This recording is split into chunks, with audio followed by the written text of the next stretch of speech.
Good afternoon and welcome to TalkSports. It's our Saturday sports special, our weekend program where we speak with the movers and shakers of sports, those involved, sportsmen, sportswomen, administrators, coaches, just about everyone who is involved in sports. Well, as indicated, we have a powerhouse this weekend. Yes, a 2-hour special as we look at just a bit of review on Grenada's performance at the just concluded, I should say, World Athletic Championships in Budapest. And we'll also start some early discussion on the preparations for Grenada's hosting of the CARIFTA Games in 2024. Well, it's just a few months away, so we can't say a year away again. So the deputy chair, Mr. Aaron Moses, who's also a former president of the Grenada Athletics Association, is joining us to put some insights into these sort of discussions. And I said early groundwork because there are a number of committees already in place, and obviously Mr. Moses will share that with us. Let me say good afternoon to Mr. Aaron Moses. It's the first time on our program. Good afternoon to you, Mr. Moses. Hi, good afternoon. It's my pleasure to join you. Okay, and I hope we have a very engaging and exciting, interesting discourse. Right, and off the bat, what it is like in Grenada in terms of the, is there still a heat wave? I would say yes, but the last few days that has been tempered by cloudy conditions. We have not had rain for the morning, but it's been threatening all day. And that has characterized in the last 2 weeks. So it is slightly cooler, but still hot. Yeah, it's sort of strange that we're hearing about a heat wave in Grenada. Across the entire Caribbean and the world.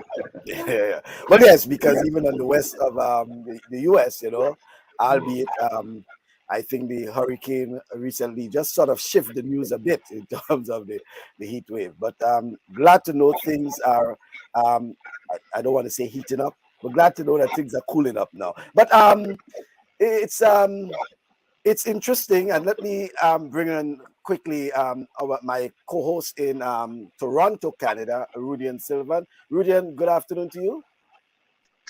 Hey, Michael. Pleasure. Good afternoon to you, Mr. Moses. It's good to see you. And to your listeners, hoping to have a very powerful show, as we said and we've been talking about all week, Michael. So looking forward to it. Okay, and let me say good afternoon to Edwin Sam. Yes, Edwin, I know there's college football later on. Well, college football have started, I should say, in terms of in earnest.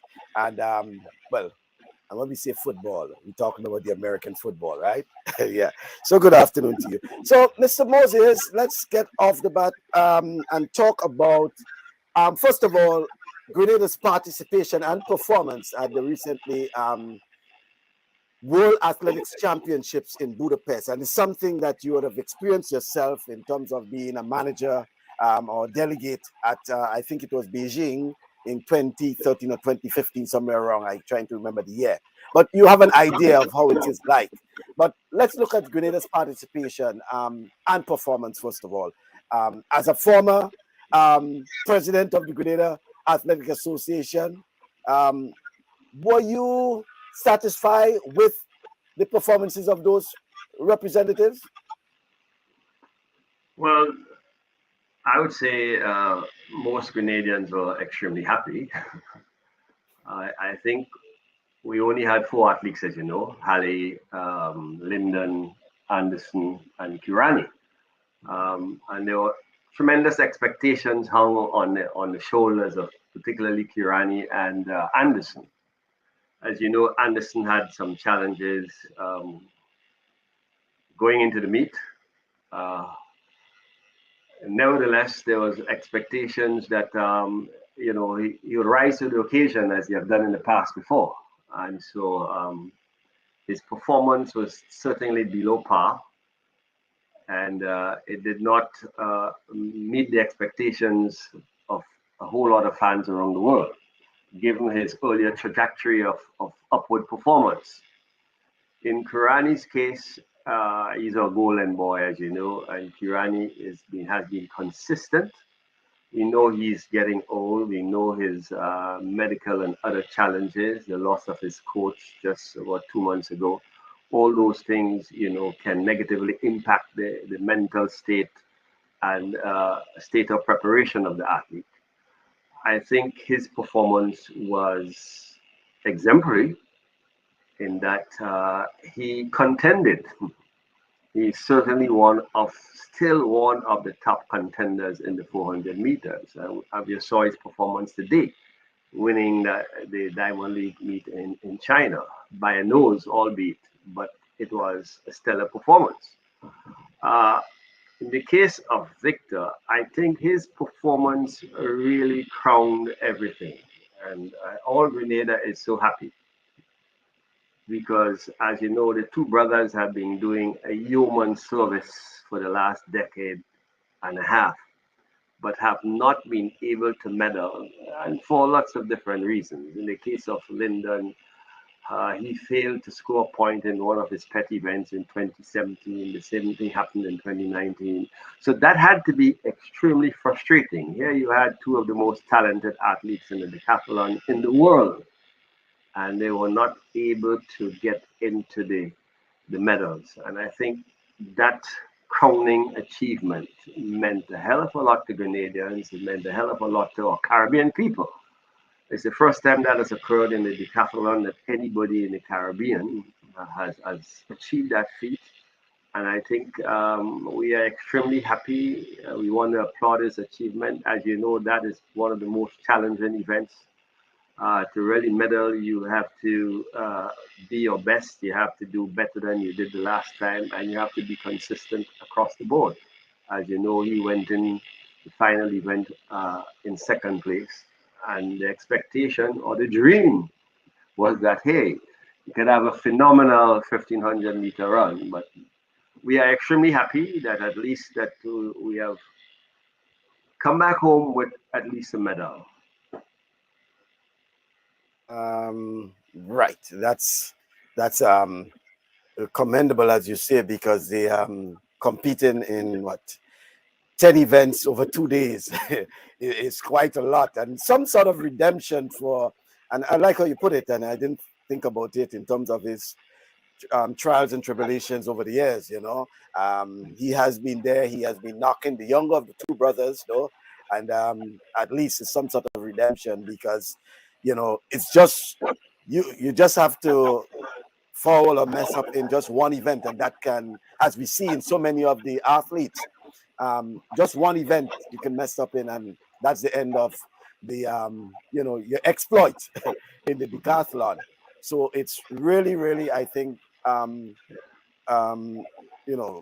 If I could say something from a please. Grenada perspective, and that's my view, we need to appreciate the importance of performing in a decathlon event.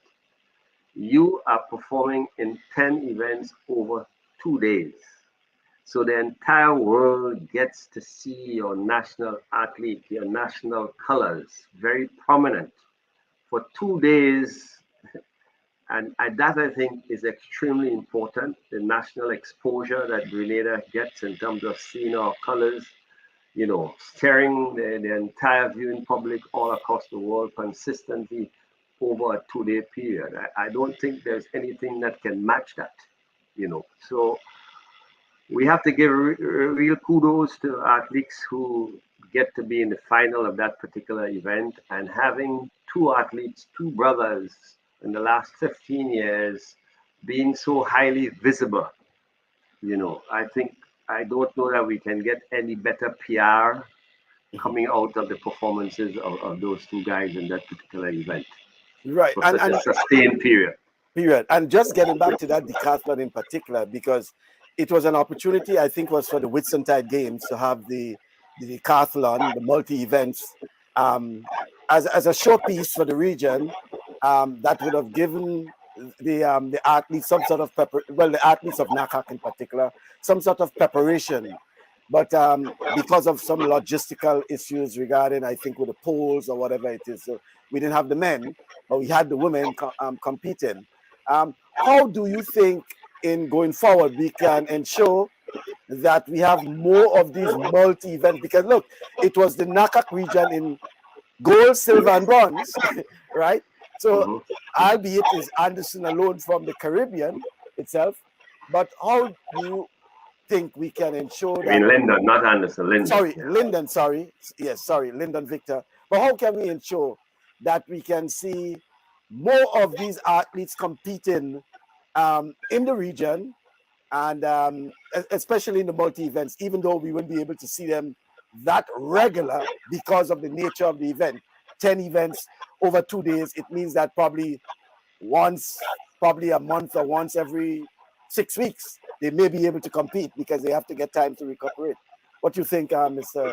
Well, I'm of the view that the performance of those two guys coming from a small territory like Grenada have served as a source of inspiration and motivation to a lot of Caribbean athletes. I've seen recently a number of athletes coming from the Caribbean and now looking at that particular event, both for the female and the male.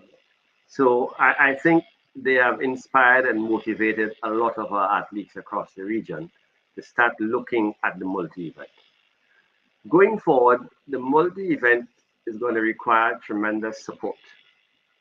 And support in terms of equipment, access, availability.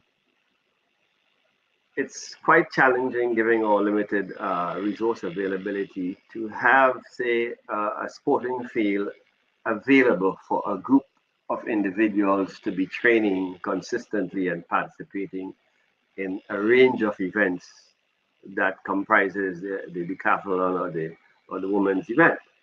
And so we have to begin to look at dedicating more effort, more resources in terms of coaching, implements, etc., if we are to build capacity in those particular events.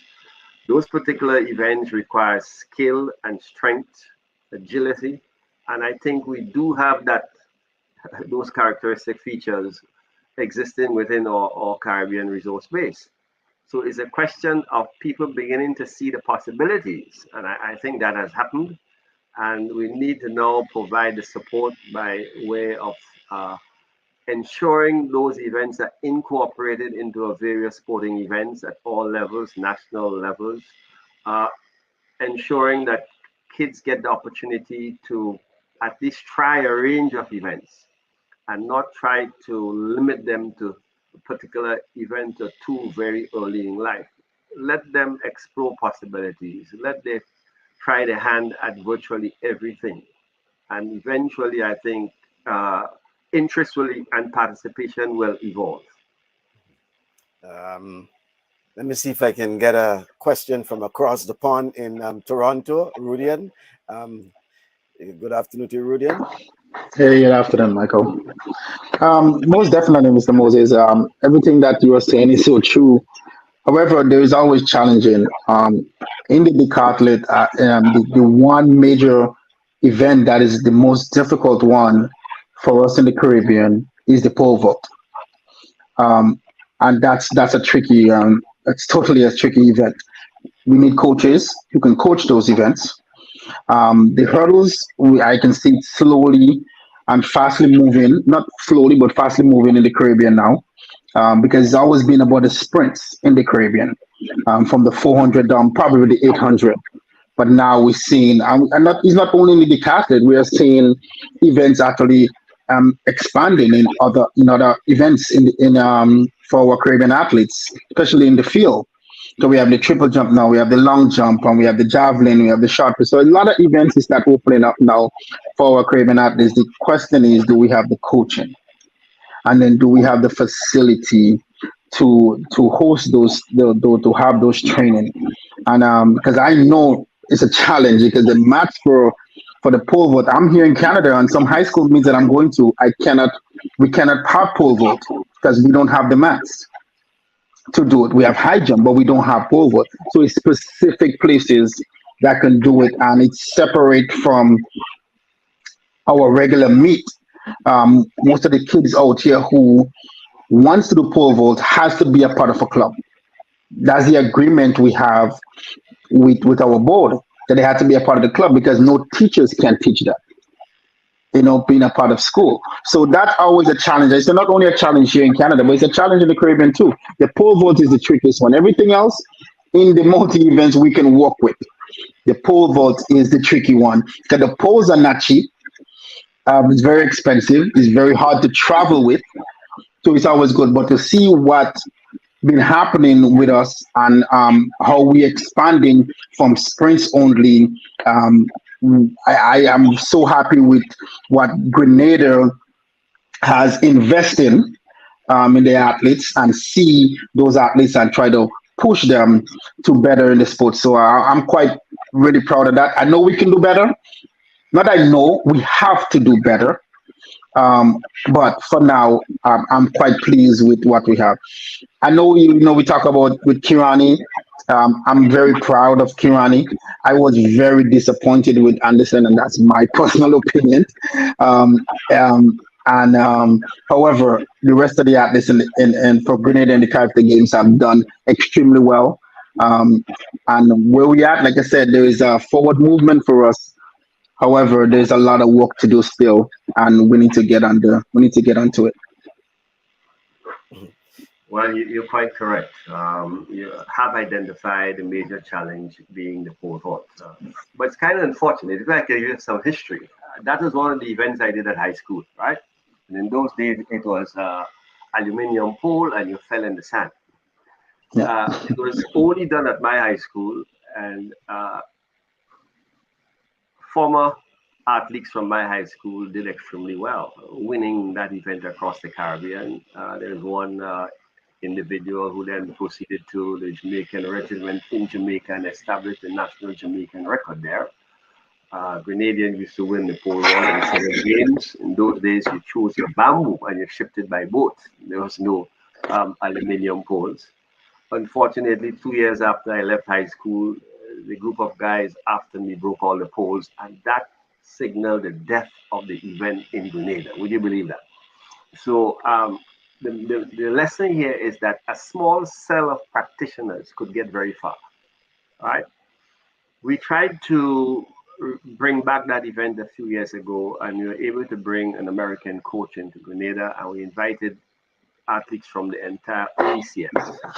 That went extremely well.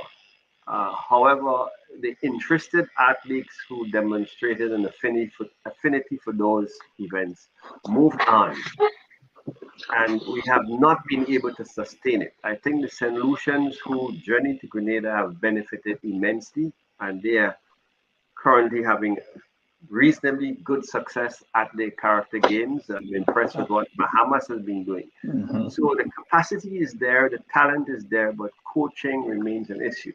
So in our case in Grenada, we have the facilities, we have the mat, we have the poles, but the sustained interests on the part of the few coaches who have been exposed to it, but did not grow up with it, so they do not have that confidence level yet. So we are contemplating now utilizing a trained coach, external coach, to see if we can build that interest and program. So it's going to take some effort to do it. Assuming we among the huddle of getting the facilities available, you then have to have the dedication. It will take some time.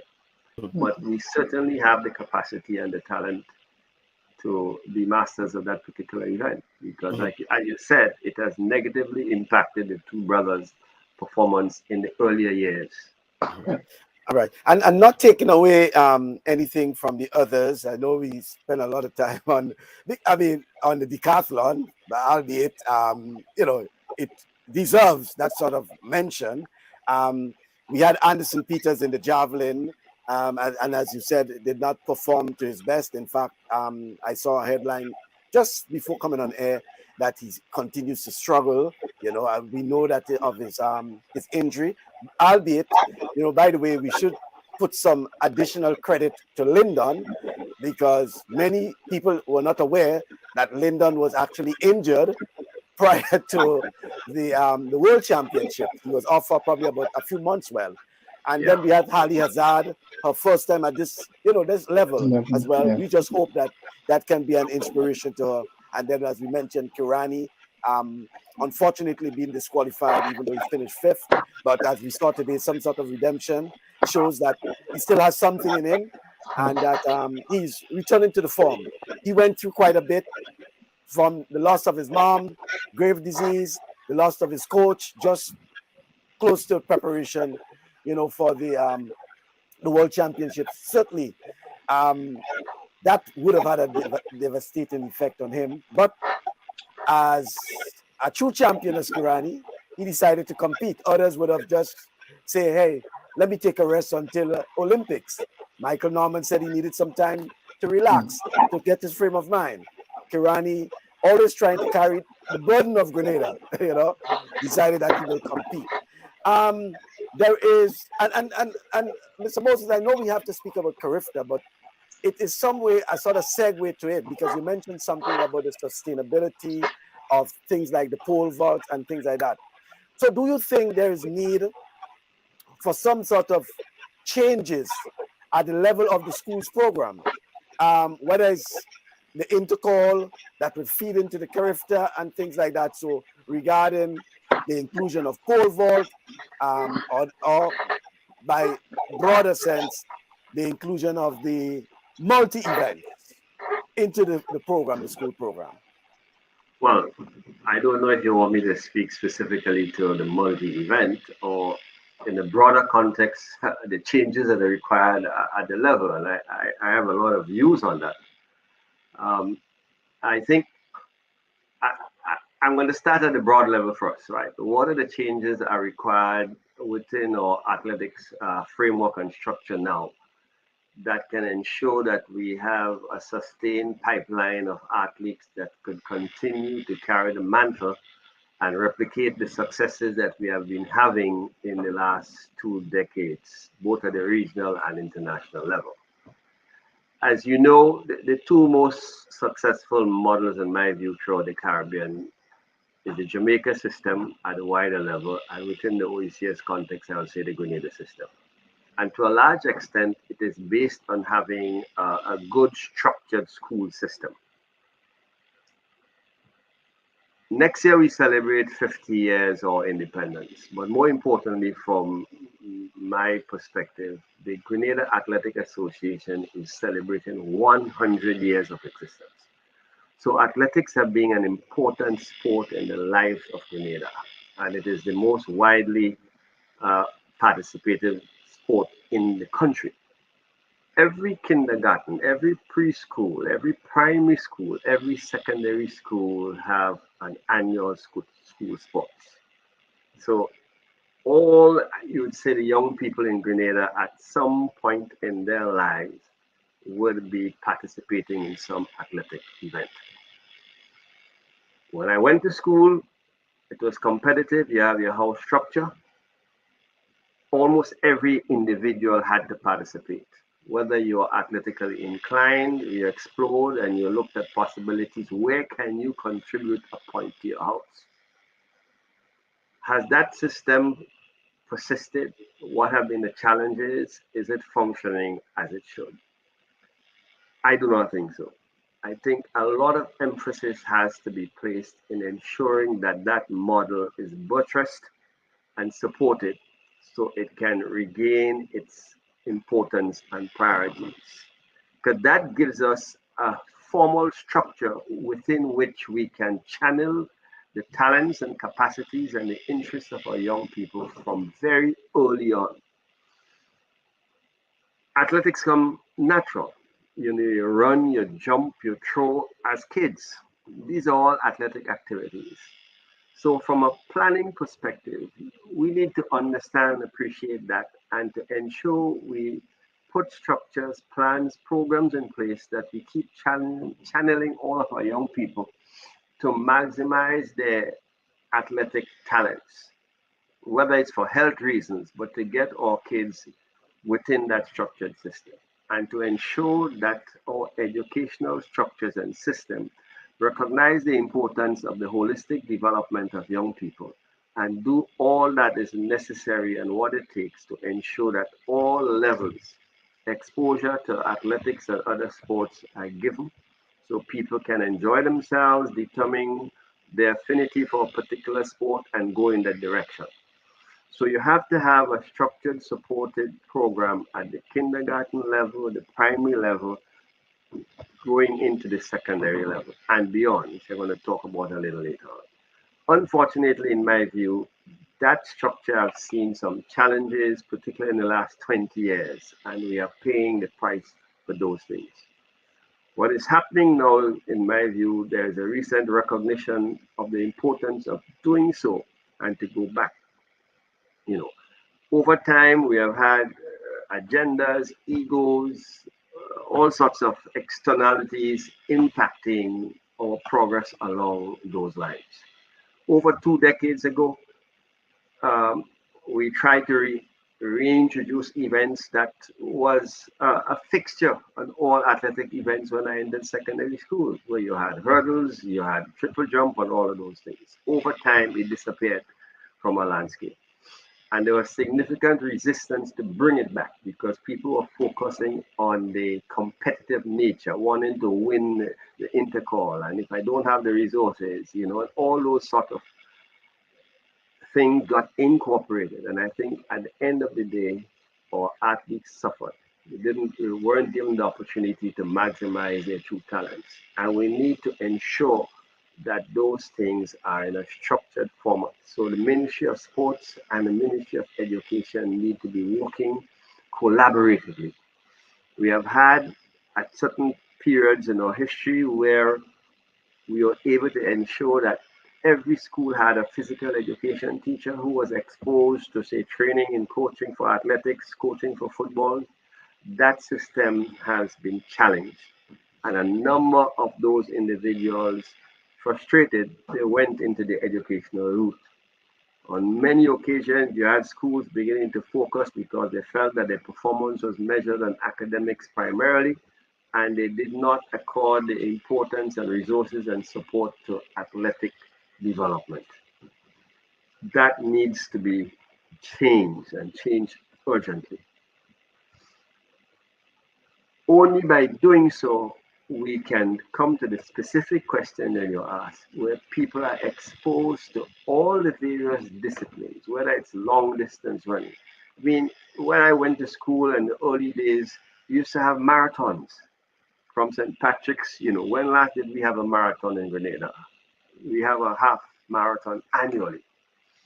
So all those things need to come back, and it's going to take a while because people, it takes a lot of commitment, training, dedication for the long races. But we were there before, and we should have been evolving, and we went backward in some respects. So it's going to take a lot of effort. At one time in our history, we had very strong community sports complementing that school structure. That disappeared. So we're working on bringing that back, the national sports policy development and the commitment from government. So there's tremendous amount of work to be done, and we should not sit on our laurels and bask in the fact that we have had international success in the last 2 years. But we have to ensure there's a pipeline. What's next? Who is next coming? And not wait on this extraordinary athlete that comes to the fore all the time. We should have a significant pool, that we can draw on. Because young people nowadays are faced with so many competing challenges. Spend most of the time on devices and not enjoying physical work. And we're not paying attention to those things. If we're going to build a holistic society, we have to have a healthy society. So sports have to be seen in the broad perspective. It's not specific to a particular thing. There are health benefits, there are national benefits, happiness, enjoyment. It is a comprehensive and integral part of any makeup of any society that has to progress towards being productive and focus on achieving and enhancing the livelihood of our people, and understanding that it has to be a holistic development process encompassing all the attributes of an individual, whether it's academic, spiritual, mental, physical, and collectively, if that is done at a national level, we have a much more progressive, much more productive, and much more healthy country. So I don't know if those things have addressed a specific question, but I'm seeing it in a bigger context that unless those things don't come together and they all fit together, we'll be just, all over the place. Well, and I want to thank you for answering that, because it was a question asked by Mr. Edwin Sam a bit earlier, and it was Mr. Moses Kirani has been performing at a superior level for some time now and will be entering the final competitive years, in his opinion, though.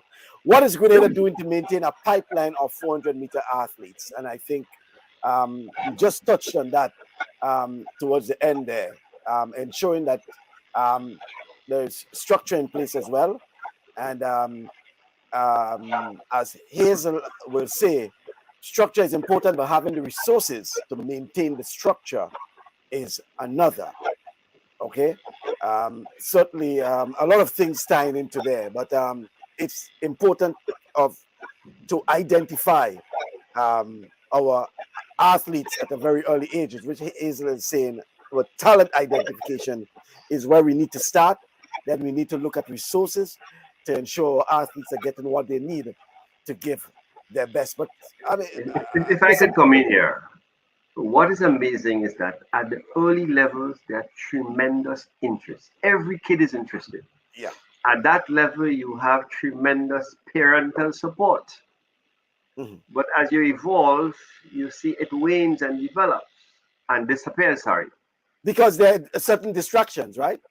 Not only distractions, because the system has not been supported. The school system needs to be the bedrock. Why?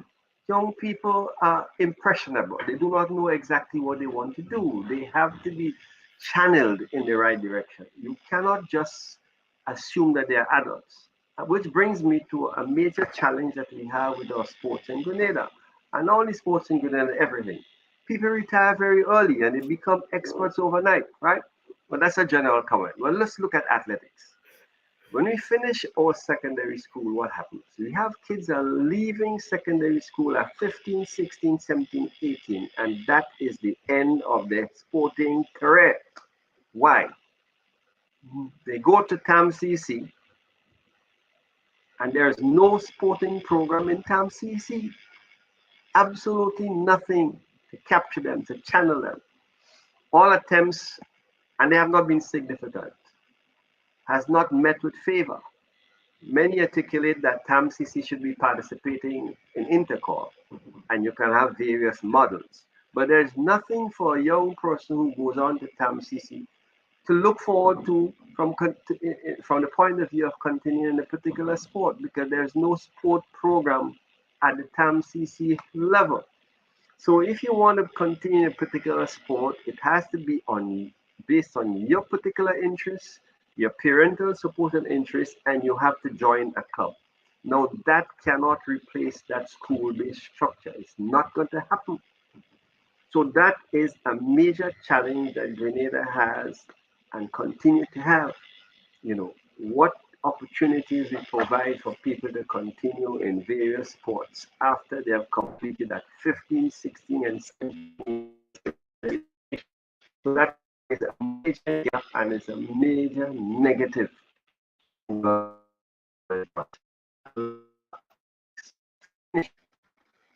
And that is unacceptable.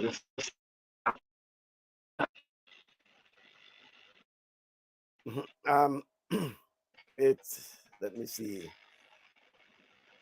It seems that we have the what, but we need to get the how and when. Rudian, you were shaking your head when Mr. Moses was speaking, because I think it's something that we have been speaking about, and Mr. Moses probably said it a little more eloquent, Most definitely. Yeah. And you put it in plain terms. There is a system issues, and it goes back many years. I mean, I left school in Grenada over 25 years ago, and it's the same system. Haven't changed, but we want success. I personally believe, due to my experience being in the United States, Canada.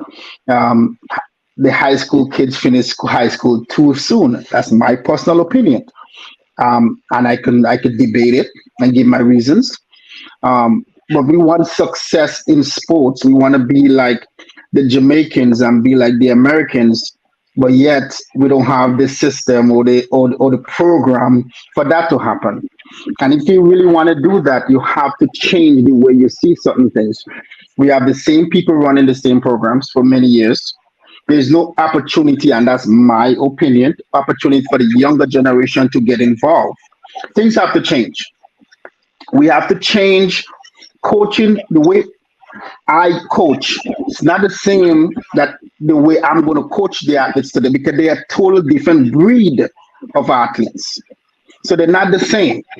So we also got to have that into consideration. So if you are coaching with the same old ways or the same set of coaches you've been coaching 20, 30, 40 years ago and not opening the door for a younger generation to come in to also coach or have their own views in terms of coaching, then we have a system problem. So the same thing, and so we have to learn how to change the dynamics and how we do certain things. As a young boy growing up, I played local football against big men at the age of 13 and 14 against grown men. There's not that anymore. That no longer there like it used to be. So the interest, and then we are always try to say is the technology is the problem. The technology is not the problem. Because they don't have the programs for them to do anything. As a younger kid, there was programs for us to do, after school programs that we could go and play soccer or play cricket and run around. But that's no longer there. A lot of fields now is fenced around. Kids cannot get to the fields anymore. So there's challenging for them. So what do? They pick up the tablet, they pick up their cell phone because that's what they have. But I believe that if we have those programs in the system, they will continue playing. They will be out there playing until the 6 o'clock and 7 o'clock at night, as we used to do. So we cannot also look at things at the way it used to be. We have to have a different point of view of how we go about because we're in a different timeline. So we also got to look at that. We cannot say we used to do this then. We could have the foundation. Foundation is the key thing that we need. Keep the foundation, but you also have to have a different structure moving forward. Right. It cannot be the same way. So yeah, and kudos. my party is the same. We need to strengthen the club structure in Grenada as opposed to the school. I assume what Mr. Moses is also saying. The point has been made that athletes retire after secondary school and lament TAMCC isn't filling the gap. What would come after TAMCC? We need to have unbiased persons that will be willing to strengthen the clubs. Football absorbs the retired track athlete into its clubs. So, and I think, Mr. Moses, somehow you're making the point that it's all about, well, I think you said that earlier, but about sustainability, sustaining. Okay, how do we ensure that our athletes, from a young age, stick to, well, in this case, track and field. Let's say the conversation is track and field, and don't gravitate towards probably basketball or football, albeit, in your days, you had what you call complete sportsmen and sportswomen, whether football, track and field, basketball, and they excel in just about everyone. Nowadays, we have specialization. So, in the interest of track and field, how do you think we can ensure that track and field athletes remain focused in track and field? Well, I'll begin my response again, looking at it from the broader issues. Times have changed, right? Kids now have more opportunities in terms of different sports that we did not have, enticing us in our own days. Resource continue to be a problem. At one period in the history under the Gary government, he created a range of playing fields all around Grenada. Some are still being underutilized. On the other hand, we have intense competition for some sporting facilities based on location, based on changes. I'll give you an example. Football used to be played at a particular time of the year, and there were months there were no football. Now football, it is year-round. And so football is now competing for the same resources that athletics utilize. So you have that challenge.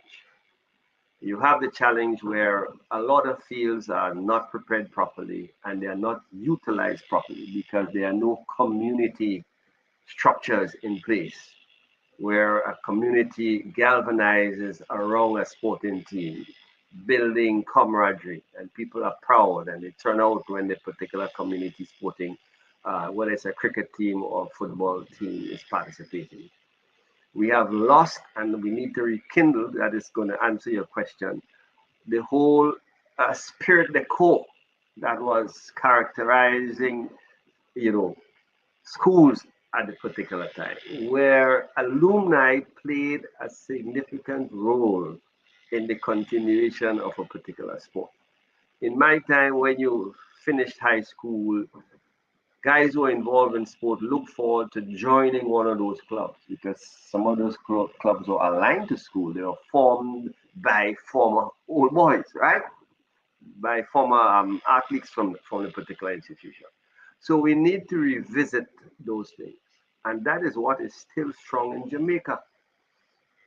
Alumni runs many of the programs in Jamaica, and the principal just have to focus on teaching and education. They raise the funds, the advertising, Yes. getting all the money to equip the athletic teams with spikes and all of those things. We seem to have lost that. So we have to we have to find ways and means of how we can build that back. We talk about building clubs. What is involved in building clubs? Remember, this is voluntarism, right? The challenges of people surviving, people don't have much time. And a lot of new people, when attracted into this non-governmental organizations, when they see the volume of work and they're starting to look for ways and means how they can earn some stipend or get something. So you have a challenge with voluntarism. And to me, the only issue that or method that can counter that is to find some way of you can maintain that spirit, the spirit, the core that came out of the school system when you went out there and supported your school in a particular sport, and you translate that into your life going forward. And that is one of our weaknesses. Part of the contributor to that is that we have a very migrant society because of limited opportunities for study and all that. When you finish, you travel. And so a lot is lost. But we have to find some way to rekindle those things. And it cannot be one approach. I mean, one of my beef, and a lot of people are going to get upset with me for this, but look at where we have become. When I grew up, on a weekend, on a Sunday afternoon, what did you do? We all gravitated towards a sporting field in our communities where something was happening, a game was playing. The drive around Grenada now, our sporting facilities, very little is happening in at those venues. And what is taking over? Gambling. We are now renting our sporting facilities on a Sunday afternoon to facilitate gambling. And people are taking their kids, joining them, and they don't seem to think or know what the hell they are doing and the impact of that. I think that must stop. At the policy level, none of our facilities like that should be rented out to facilitate something. They should be facilitating a sporting event. That can only happen if we have the organizational levels to ensure that there are competitions all over. That on a Sunday or Sunday afternoons are maximized with some particular sporting event that people could go and look at and participate. Or unless we look at those what I'd say unproductive and negative trends. So it is a holistic approach. It's not easy. I mean, look, we have trained well in excess of 100 coaches in Grenada in my tenure, 21 years in the Athletic Association. How many of those coaches are actively involved? How are you going to get them involved? There have to be some level of commitment and dedication. Certainly some incentives and support. But unless you have that, that people are concerned, they love a particular sport and they're going to go, because we don't have the resources to pay people to do that.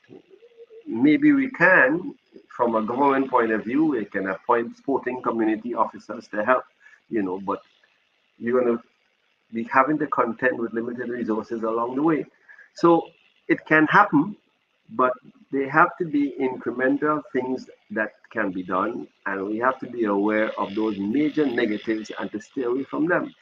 But it is easy to sit there and say, but commitment, dedication, that is lacking, and it always look good from the outside, Well, where people are attracted to what they seem as the glorification things, and they travel, and they don't understand the implications that you got to work hard, and most persons, you spend hours and hours and hours working in the background, and when success comes, everybody jump up and they gone, and not paying attention to how you got there. This is the kind of society we have: instant gratification. People are attracted to instant gratification and pleasure, and forgetting that to get there, there's a road of hard knocks, there's a road of dedication. Now, athletics is a very lonely sport. You and you alone. You have to decide to go out and train morning and afternoon. You have to decide on, I need to eat healthy, and it does not come overnight.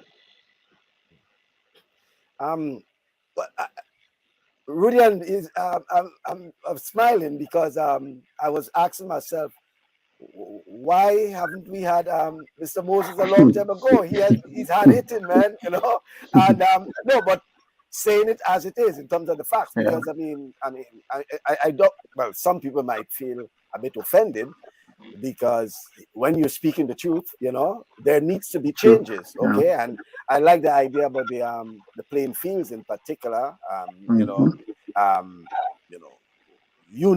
Probably 10, 15 years ago, on a Sunday, or probably let's say on a weekend, the playing fields are used primarily for various sporting events, whether it's cricket, whether it's football, when it's off season for football, there's cricket, community sport, very interesting. Anthony Park is listening to this rather interesting and informative discussion. Mr. Moses, we cannot go because I know Mr. Mike Sands is somewhere in the background there. He's listening though, Mr. Sands. But Mr. Moses, I wanted to ask you a quick question just before you go. And over the past year, you're not sticking around. Yeah. Over the past years, I've heard a lot of people come and ask about Tom CC, and the kids move on to Tom CC, and there is no sporting. The question: why would Tom CC have sports? Well, why? That's a simple, basic question. If you're talking of being an educator, you have to understand. I was a teacher for a lot of years, right? My first profession. And then in my life, I taught university part-time for 8 years, right? It's about holistic education. It's not academics. I went to a school. It doesn't exist anymore. I guess I was lucky, where holistic education was emphasized. It was not only academics. There were all sorts of organizations: historical society, geographical society, cadets, scouts, and you had to participate in 3 of those. Balanced, I was fortunate to live in a GBSS hostel. Young people don't know what it means, where they taught you about life, discipline, structure. You got up at 5 in the morning, you were on the field exercising. Those athletes, you ran to Grenada and come back from September preparing. Everything was structured. You were taught how to dress, how to eat, how to, or on Saturday nights, you participated in literary competition. You're taught parliamentary procedures. At the end of the day, you're a well-rounded individual ready to face the world. And as you traveled and went outside, you could have compared yourself with people you are meeting. You're brilliant guys, 3 distinction in A levels, but that was all there was to them.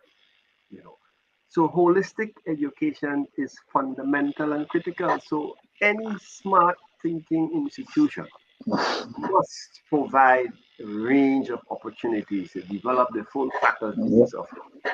And sport is an important one of it. And that's why I asked the question, because I know I sit down on the list about it and said, Tom Sisi don't have a sporting program, and they don't think beyond that.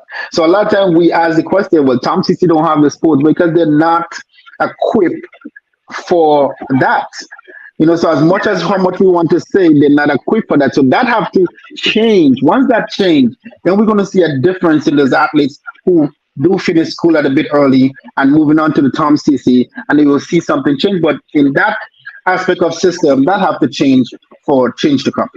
Yeah. And nice segue, Mr. Moses. We need to start for the last few minutes there, probably 9 minutes, about preparations for CARIFTA Games 2024. What can you tell us in terms of the early preparation for CARIFTA Games? Grenada hosting the CARIFTA Games for the third time. Yeah, this will be the third time that Grenada will be hosting the CARIFTA Game. First hosted it in 2000, then 2016. March 30th to April 1st. What are the early preparations like, Mr. Well, the LOC was convened a mere 2 days, 3 days after the decision to award the games to Grenada. We are fortunate in that we have about 60 to 70% of the persons who facilitated and participated since way back in 2000. And in 2016, they are still actively involved and willing to participate. A number of new persons have been integrated. So all the various committees have been formed within 2 weeks after that announcement was made. So you're talking about hospitality, you're talking accommodation, you're talking transportation, the various technical committees, accreditation, you're talking about protocol, health, So all the various committees have been fully functional, meeting, and a number of things are happening. As you're aware, the track will be laid at the end of September. They will begin to treat with that process, removing the old track. So that track will be ready way ahead of time. The assessment of all the additional equipment that are needed have been identified, and only yesterday I was informed that payment for that has been forwarded. So those things should be arriving well ahead of time. So only yesterday we had on Thursday, we had an LOC meeting, and the various committees have been reporting, and there have been significant progress. There are always challenges.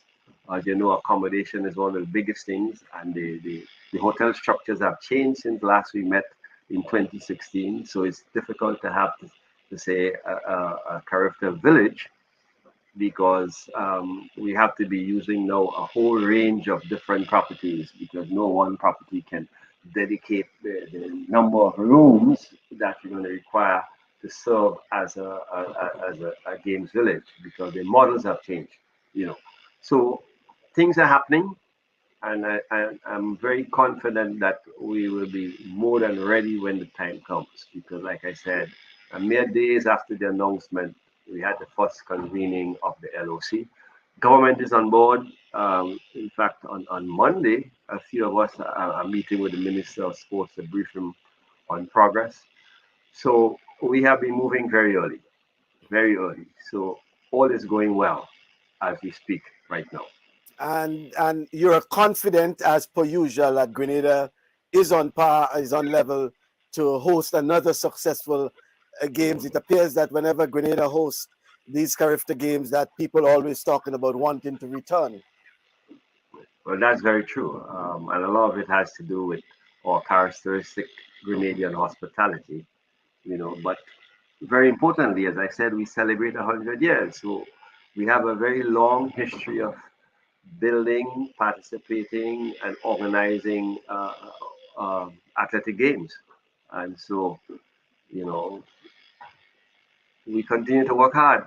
Well, I know Mr. Mike Sands is in the background there and will be coming on soon, but similar to Bahamas last year with 50th anniversary of independence, 50th anniversary of CARICOM, Grenada will be 50 years in 2024.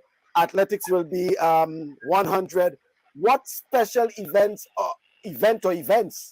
will Grenada have to make it that special, Mr. Moses? I'm not in a position to divulge. The committees are working. I'm privy to a lot of things, but unless they are formed up, I cannot share at this particular time. But our goal and hope is to make it as memorable an experience as possible. Okay, so we have to look out for some surprises. I think that is what you're telling us then.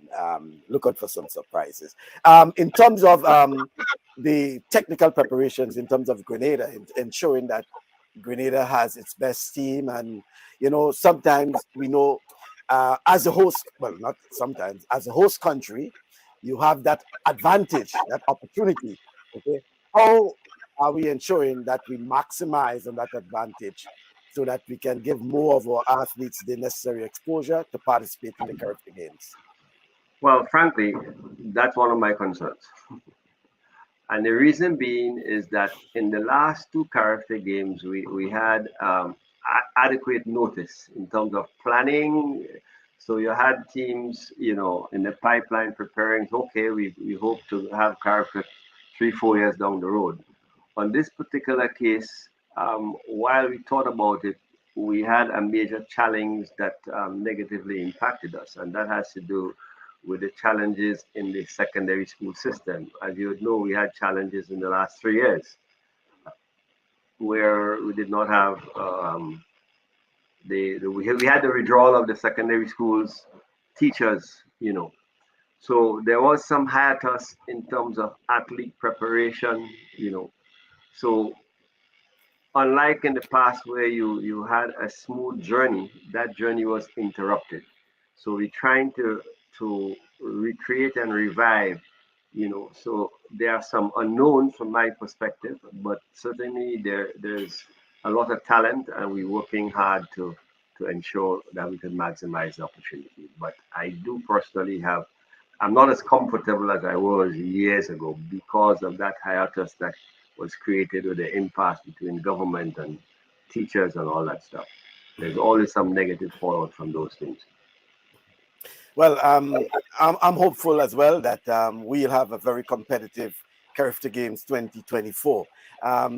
Before you go, Mr. Moses, my final question to you, which obviously I will ask Mr. Sands as well sometime during his segment, has to do with the comments made by some international commentators regarding the schedule of track and field for our particularly our international athletes over the past 2-3 years. Do you think at some point in time, or do you agree that our athletes will have to get used to that rigor in terms of participating in this high-level track and field competition almost every year? I think things have changed. Track and field now is seen from various perspectives, and one of it is that it provides a livelihood to many young people, athletes. And if you're talking about the provision of a livelihood, it cannot be sporadic. It has to be consistent. So I am seeing more opportunities for participation, more quality meets. I'm seeing more athletes vying to qualify to be there.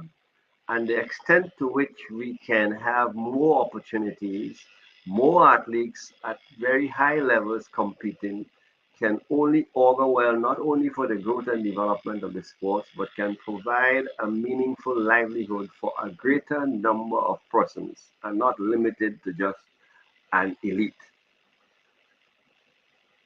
Juxtapose that against the trend in the world where people are looking for more opportunities for pleasure, sports, the explosion of sports around the world. You see what is happening in women's football. You see what's happening with sports fans and the time they're spending. That's a trend that is going to accelerate and it's not going to stop. In fact, those people who are biblically oriented will tell you prophecy fulfilling. Men will be lovers of, pleasure. So that's a trend that is going to continue. I think athletes will, have to be constantly be preparing, and the extent to which an athlete may burn out is just an opportunity for a lot of the others who are continuously knocking at the door. We see the elite, but remember, in every country you have 8 or 10 or 15 or 16, 20, depending on the particular event, of people who are just as good, they're not as the best, and the more opportunities that particular group have access to, in my view, can only augur well for better opportunities for individuals, increased quality, more competitive activity helps generate that, So I think we have to accept that reality, and it's going to explode and expand. Okay, then I want to thank you very much, Mr. Aaron Moses, and certainly I think you have just booked a ticket for another appearance some other time, Rudian, because he has been hard hitting, and probably is a good time now to also, just before you go off, to let me welcome Mr. Sands, and certainly Mr. Sands may want to say hello to you, Mr. Moses, Mr. Mike Sands. Hello, guys. There's no question about it. It was a pleasure seeing Aaron, and I'm in total agreement, particularly with his last sentiments. I'm in total agreement with that. So it's always good to see you, and I look forward to seeing you in short order to the CARIFTA Games in Grenada. And you're absolutely right. Grenada is one of the favorite places to host CARIFTA Games. So thank you for your kind compliments, Mike. and please relay that to the LOC, please. Thanks very much. Thank you very much, Mr. Moses. All the best. Yeah, a pleasure having you. Thank you very much. It's a pleasure having you, sir. Okay, then. Are you paying for lunch? We'll talk about that. That could be on NACAC. Yeah, thank you. In Grenada. Right, in Grenada. All right, then. Thank you very much. So that's Mr. Aaron Moses, the Deputy Chair of the LOC for the CARIFTA Games 2024. He's also a former president of the Grenada Athletics Association, Mr. Aaron Moses. As we welcome Mr. Mike Sands, the president of NACAC. No stranger to our program, and quite a lot to discuss, because Mr. Mike Sands probably is one of those officials from World Athletics Council that probably smiling the most, I would say. Obviously carries a lot, because NACAC, it just appears, always seems to carry the weight of world athletics when it comes to the World Championships. Mr. Mike Sands, early enough, how would you characterize NACAC's performance at this year's World Championship? Yeah, all I can say is it's absolutely amazing. I mean, it's nothing short of that. Absolutely amazing. The NACAC athletes, the NACAC athletic athletes, stepped up to the plate, and as usual, they perform to expectation, and a lot of instances beyond. And so I'm very, very humble and honored to be leading this august body of federations, and by extension, the athletes that continue to make our area proud on the world stage. Any particular areas you may want to make special mention, you want to point out? Boy, when I look at the results, first of all, you have to be in the stands to feel the electricity that was resonating through the crowd, and particularly to our athletics family. And there's no, we get together when we travel as a diaspora, and we banter among ourselves. And we talk about, sometimes we try to be prognosticators by predicting what we think will happen. And I want to give myself a little pat on the back, simply because in sitting down, we were talking about how many events we would sweep or what events we would win. And when it came to the 200 meters, I predicted, I'm talking about to the button. I said to the guys, one of the guys was saying, well, he thinks the world record is going to happen. I said, nah, I don't think so. I said, don't think it's going to be fast enough for a world record. The other one said, well, maybe 1941. I said, nah. I said, I'm going to give it 1952. And so said, so done. It was like 1952 on the button. We also talked about the two, Emmanuel, these are guys, I'm talking like myself, Ephraim Surratt from Trinidad, Aisley Crawford from Trinidad, Keith Joseph, our General Secretary, my friend from BVI. So we kind of get together and we just banter, back and forth.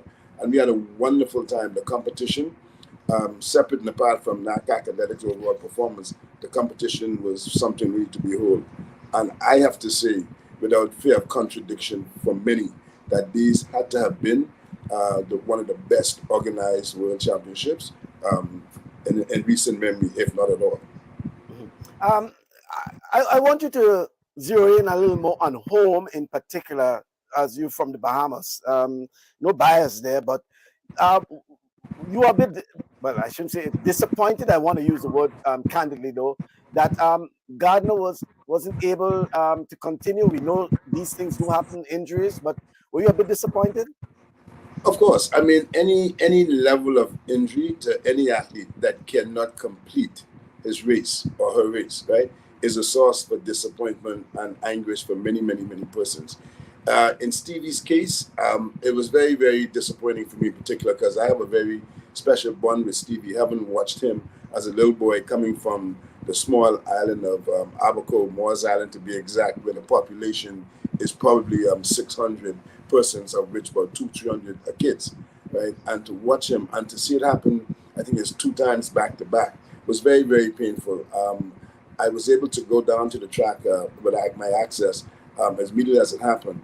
And he was awash in tears. You know, he was awash in tears because you can imagine the disappointment. And I can tell you, right, knowing and his coach and his management, I can tell you that they were looking for some serious running in that finals, to the extent to which that I wouldn't say that Assault was going to the world record, but I can tell you the conditioning was such that it was going to be something to behold. Unfortunately, that wasn't to be. But there is a hope that Stevie will be back along with Shawnee and others. Yeah, Stevie went off to Germany immediately after, I think the following day, because I spoke with his management team just to check up on him. And I think they whisked him out of there the following day to begin his rehabilitation. And it's an injury to the tendon on the inside behind the knee, which gave way. And it is very, very hopeful and positive, hopefully, that it will be in time for next year's Olympic Games. And in the case of Shawnee, I mean, you have to also give her kudos for the fact that 4 months, as a matter of fact, 4 months to the day that she started on the track, her son was born 4 months on that date. And, she gave it her all, but, the cobwebs have to be washed off. And she did so, I think, just a few days ago, where she ran again and she actually won 51.82. So, that one good thing we know about these athletes, they are professionals and they have professional training and they have professional care and advice. And so they've been that road before, so they know what it takes. I'm talking about all of our world athletes. They know what it takes to get to the stage that they need to be in contention for podium. There was once a fear that with the absence of Usain Bolt, that and I want to look at the NACAC area in particular, that NACAC would not have that sort of dominance, especially in the sprints. But even in the absence of Usain Bolt, we've seen that there's still some level of dominance in the sprint, and then even in terms of wider participation, because as we were speaking with Aaron Moses earlier, we see, for example, in the decathlon, NACAC winning gold, silver, and bronze. Are you satisfied, Mr. Sands, that NACAC is on the right path? Well, 2 things. First of all, there's no question that, as they call him, the big man is missed, to a great extent because of the performances that he displayed, and also, his I wouldn't call them antics in a negative way, but anticipation for his celebratory pose. And so, yes, we in the sport missed that degree. But at the end of the day, as you noted, the athletes also been stepping up to the plate, and they're doing a tremendous job. And so, yes, I am very, very satisfied that NACAC will continue to reign supreme. As a matter of fact, just going over some notes, when we recognize the future growth of the sport, I think we had some 29, 30 athletes that were under 23 in the overall competition, and including one that is under 18. I think that's Adija Hodge. Right?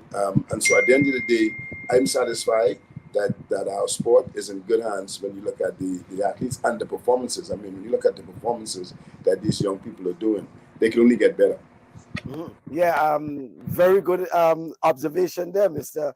Sands, regarding the age, because it's important in terms of the sustainability, keeping them there. We will have a number of these athletes, hopefully, for the long haul.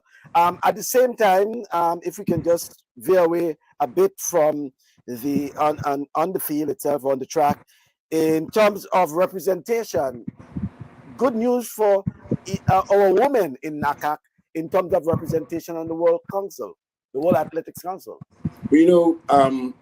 Before we get there, the answer is yes. It's great news for us, right? And those young ladies we had, I think, will help their cause. We had several commissions. We established several commissions in NACAC, one of which was our Gender Leadership Commission. And that was headed by Donna Rayner, who obviously ran for the position as well. Who obviously ran for the position and was very successful. Was very successful in her and that's Donna from Bermuda, right? Donna from Bermuda. And then right, there was Sidoni Mothersill from the Cayman Islands. They spearheaded along with several of other ladies, Gloria from El Salvador, Anita Skippings from Turks and Caicos. They spearheaded our Gender Leadership Working Group. And they worked religiously and tirelessly, and they were in contact with all the member federations in the first instance with respect to the gender workshop, and to encourage all our member federations to, have the females of the gender program on tap. They also went to Poland for several workshops, and NACAC was given kudos for the leadership role in which it played in moving the gender leadership agenda forward.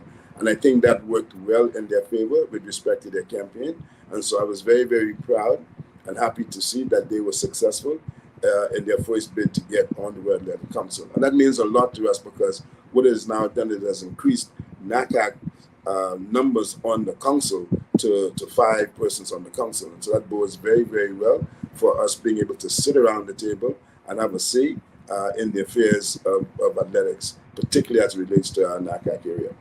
Okay, so give us a breakdown. You say 5 because I including yourself as president of NACAC, automatically on the council. Who are the others? Okay, there's myself, obviously, as the area president, which is, like you said, automatic. There's Sidoni Mothersill from the Cayman Island. There's Abby Hoffman from Canada. There's Donna Rayner from Bermuda. And then there's Willie Banks from United States. Okay, yeah, so that's good. But Mr. Sands, there was some time ago, we were on this program, we were speaking, and I'm asking you the question again, and I'm hoping, I asked Mr. Keith Joseph about it some time ago too. Do you think NACAC is getting the respect it deserves as one of the leading area that bringing world athletics the sort of attention it's getting?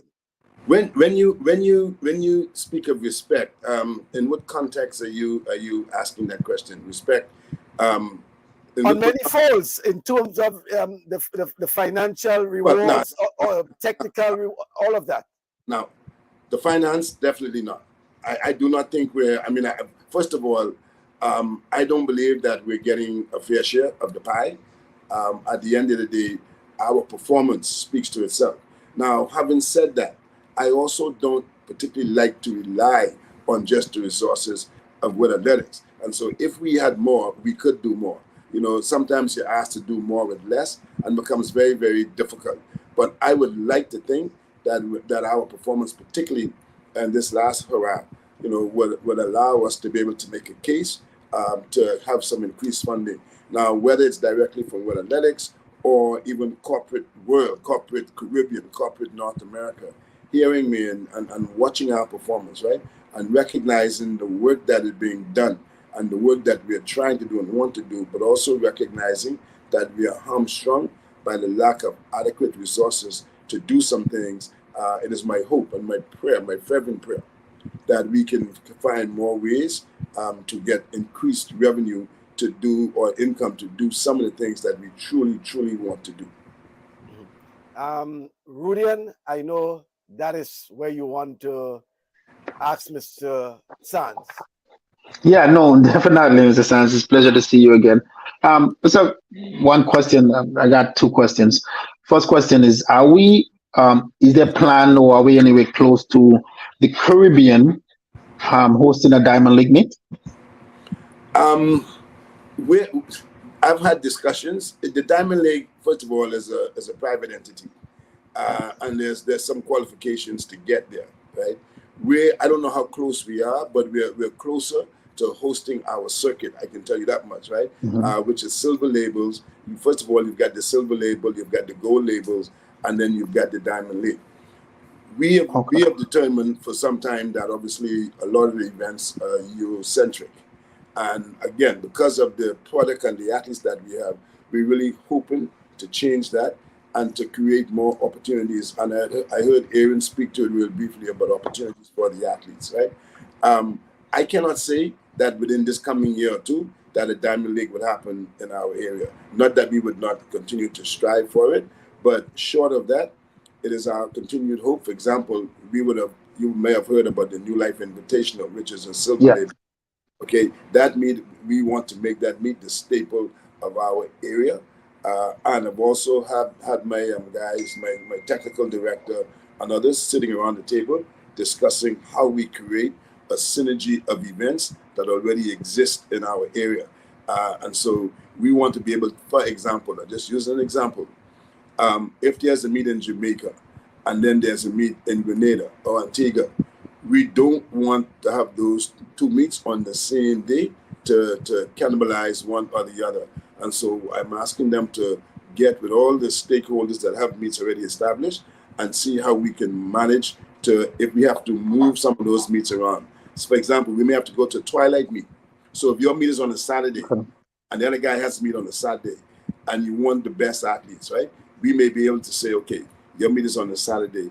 Can this other meet be moved to a Thursday or Wednesday the following week or the week before, so that the athletes now already in the area will be able to move about the area, right? And everyone's looking for a payday. It is not at the level of the Diamond League, but obviously the silver label meets a prize money, and that's the position that we're moving to.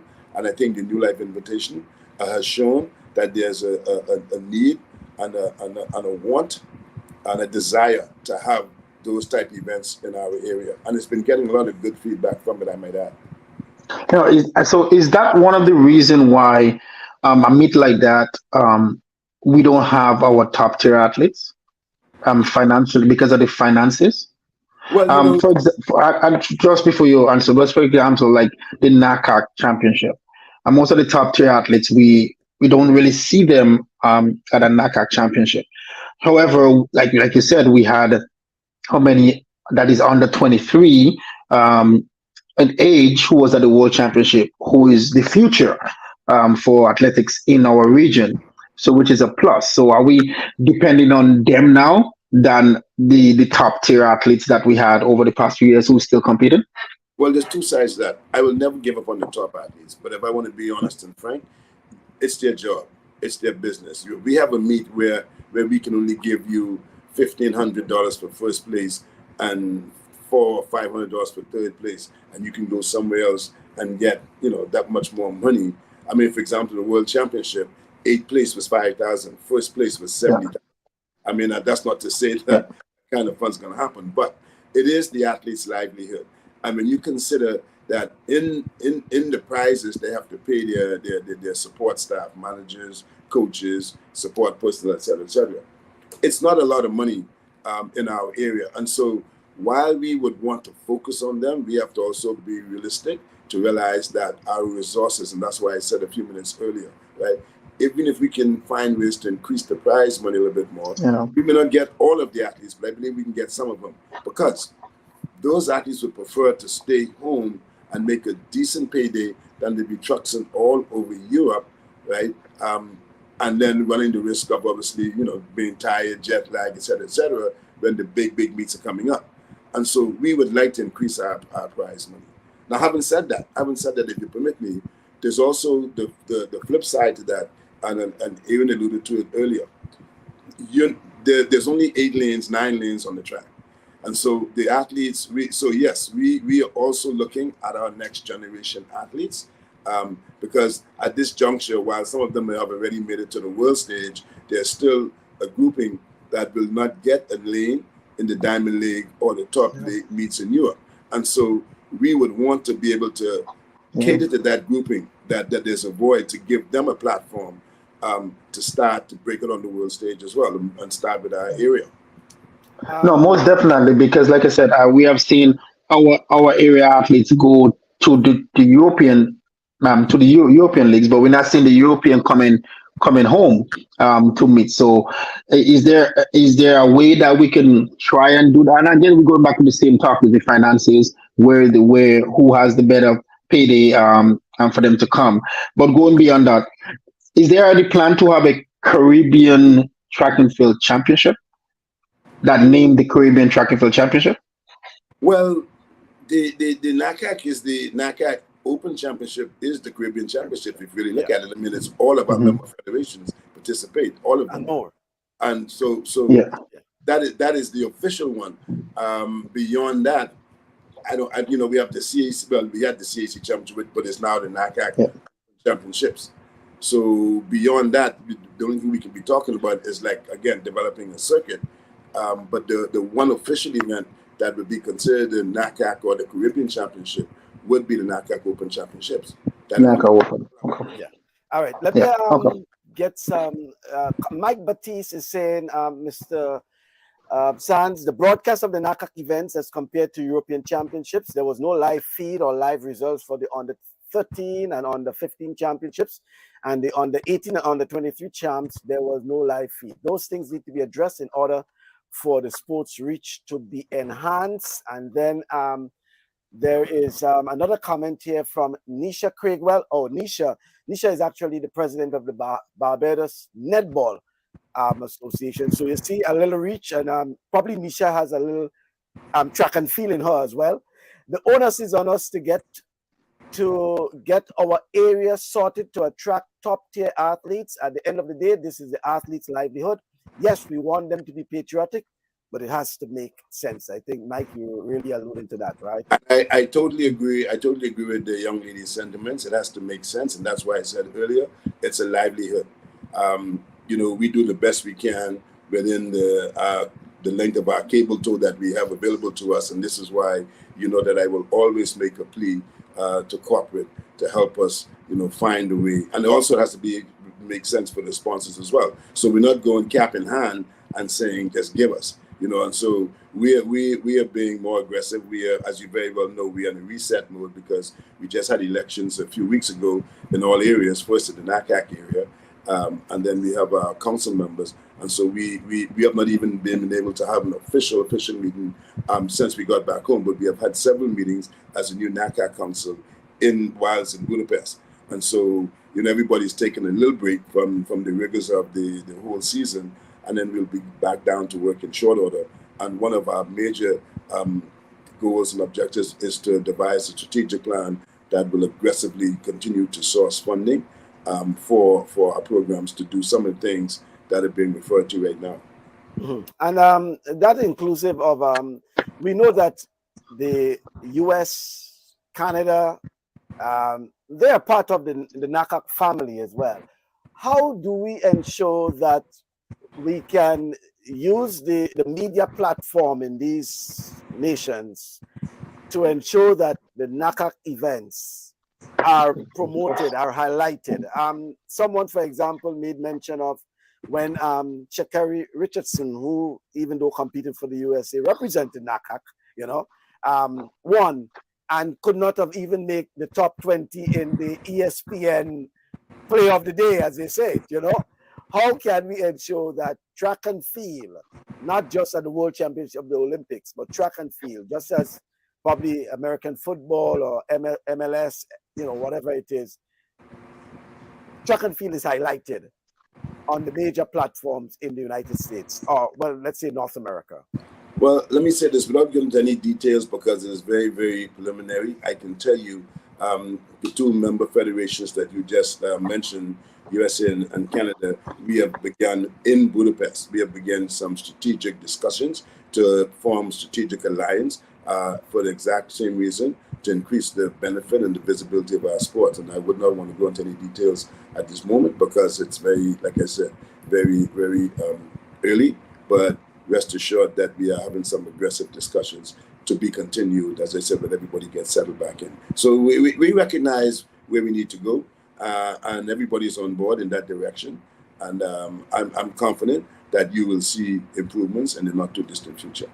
Okay, and a comment, Alana John says NACAC needs to do a better job when it comes to these NACAC championship. Last year I watched the NACAC senior championship and it was terrible listening to the commentary. Commentators didn't even know athletes' names or their mark time. Better has to be done. I accept any criticism, constructive, that will improve.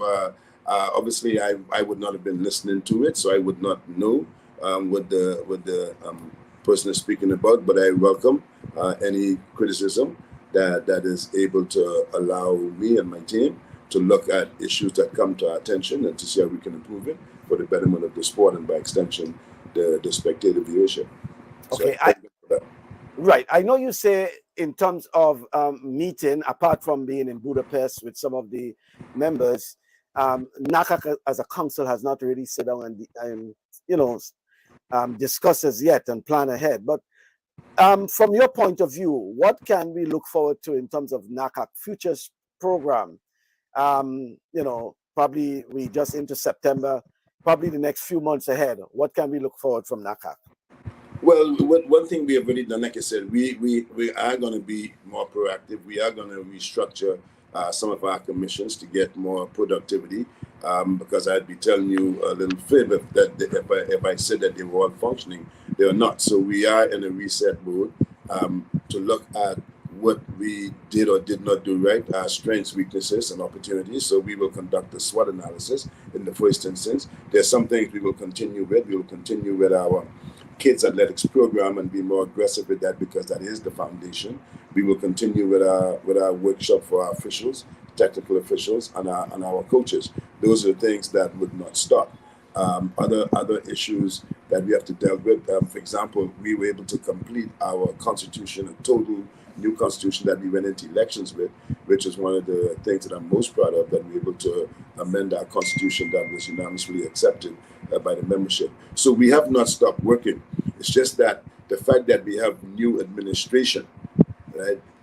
We have to allow them, because they all were elected on whatever they would have said to the membership to cause the membership to individually elect them. But now that we are together as a team, we have to now share those ideas so that we can come up with a comprehensive strategic plan that encompasses what each person, to some extent, would have want to do, that they would have committed to the membership that they want to do. So we have to find a way to put that together as a plan so that everyone who were elected would be able to have made a contribution to the movement of the sport through their vision. Do you think we'll get close, or be getting close to having a major sponsor for NACAC's championships, like the CARIFTA Games, for example, on a long-term basis, or let's say probably a 5-year deal for the CARIFTA Games as a major sponsor? Europe is the model for that, right? And I will also tell you that I had a discussion with the European president to get some ideas from him. And he indicated, too, that we can continue our discussion because just as you identified, right, that is my biggest frustration and has been to be able to find someone that we could convince.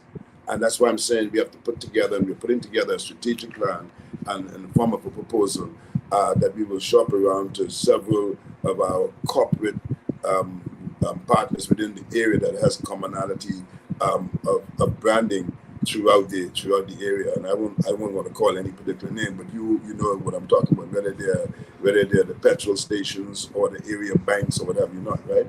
I mean, for example, it's no secret, in Europe, Allianz is the partner for European athletics, and I think to the tune of some $4 or $5 million, and that's an insurance company. So I'm not saying anything outside the box. I mean, that's knowledge. And so we can find the likes of the same thing you're talking about. That is the direction that we'd like to go, to be able to find a sponsor, to be able to be a partner with, not just a sponsor, but with sponsors, to be a partner with NACAC. So that is the direction that we are definitely heading. And we have had discussions with the new board along those lines. We had it with the old boy too, mind you, not to say, but it just hadn't taken the traction. But I believe going forward, because of some alliances that I briefly mentioned earlier, that I think we'll have a different approach to it.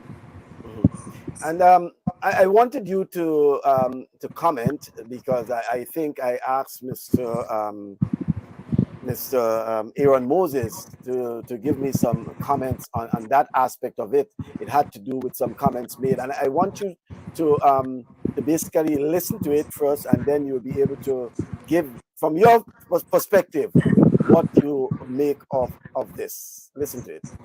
Because I wonder how that will kind of pan out over the next 12 months as we head towards an Olympic Games, and whether or not the lineup will be similar, dissimilar, or, you know, will any of those guys make it to that lineup? So much happens, doesn't it, in that 12 months? Yeah, it does, but who's not here? Hopefully Stephen Gardner will get an opportunity again to defend his title. We hope Michael Norman is back at full health. Every year it just gets more and more difficult. There are countries around the world getting better and better. It is not easy to defend your titles these days. And also with the number of championships as well. You know, we've had back-to-back championships. That kind of build-up of injuries and managing your body and building and performing and peaking every year is really difficult. And it's for we were discussing this last night, weren't we, on the bus home, that the US normally have a kind of break year because they've got back-to-back world championships, where the European athletes have got European championships. So it's taking its toll. It does make a big difference, though, just to have a year or, you know, a good chunk of time where you can just focus in on your training, switch your mind off and just do the kind of routine of what you do and not peak for championships. So it'll be really interesting to see what it's like next year at the Olympics. Yeah, I think it's something that, you know, this sport just isn't used to. But when you look at other sports, I mean, many sports, golf, tennis, they have 4 majors, you know, every year, in addition to, you know, other competitions as well. So, you know, I think it's, I mean, the point is that we're not used to it in this sport. So when you throw this in, then it becomes problematic. But if you were to start having championships every year, which I know World Athletics wants to do, the athletes will ultimately adjust. Yes, Mr. Sands, you think it's somewhere that we may be heading, and it's something that our athletes may have to get used to, because albeit the COVID, and we have disrupted, I should say, the sports calendar for a period of time. So it sort of affected the Olympic Games, the World Championships, where we had our athletes basically competing almost every year in a major championship. Look, World Championships finished this year, and they're also into the cycle for the Olympic Games in less than 12 months. Do you think our athletes will have to be at a point, prepare at some point in time, as alluded by Michael Johnson, to be in major high-level competition almost every year? I think Michael Johnson said it best. You know, we have a short season. It's not a year-round season. But I personally see nothing wrong with a World Championship or a major event every year. And there is a school of thought, I can tell you, there is a school of thought that we need to look at, you know, whether we go towards a yearly type of championship. And I can assure you that the athletes would get adjusted to it, because it becomes a time management. It becomes a function of the athletes and the coaches, you know, planning their program and determining which events they would want to peak for. Now, on the flip side, it could have some impact on our local events, because if at the end of the day, the athletes are going to focus on the World Championships every year, you know, athletes, they decide early on that which events they're going to compete in, and they also decide, well, I'm not going to compete in this event, I'm going to forego that event. And so there could be a downside to it, that some of our area events, I'm talking about not just NACAC event itself, but some of our area track and field meets could suffer some setback if there's a championship every year. Because you also know, for example, particularly in a World Championship year, some athletes don't even run indoors, and so they have to strategically determine how they're going to approach the season if we were to come to that. So I think you're going to find more debate on it, but I, for one, would not be averse to something like that from my personal perspective. Okay, Rudian? Most definitely, Mr. Sams. You certainly said it right. I totally agree with it as well.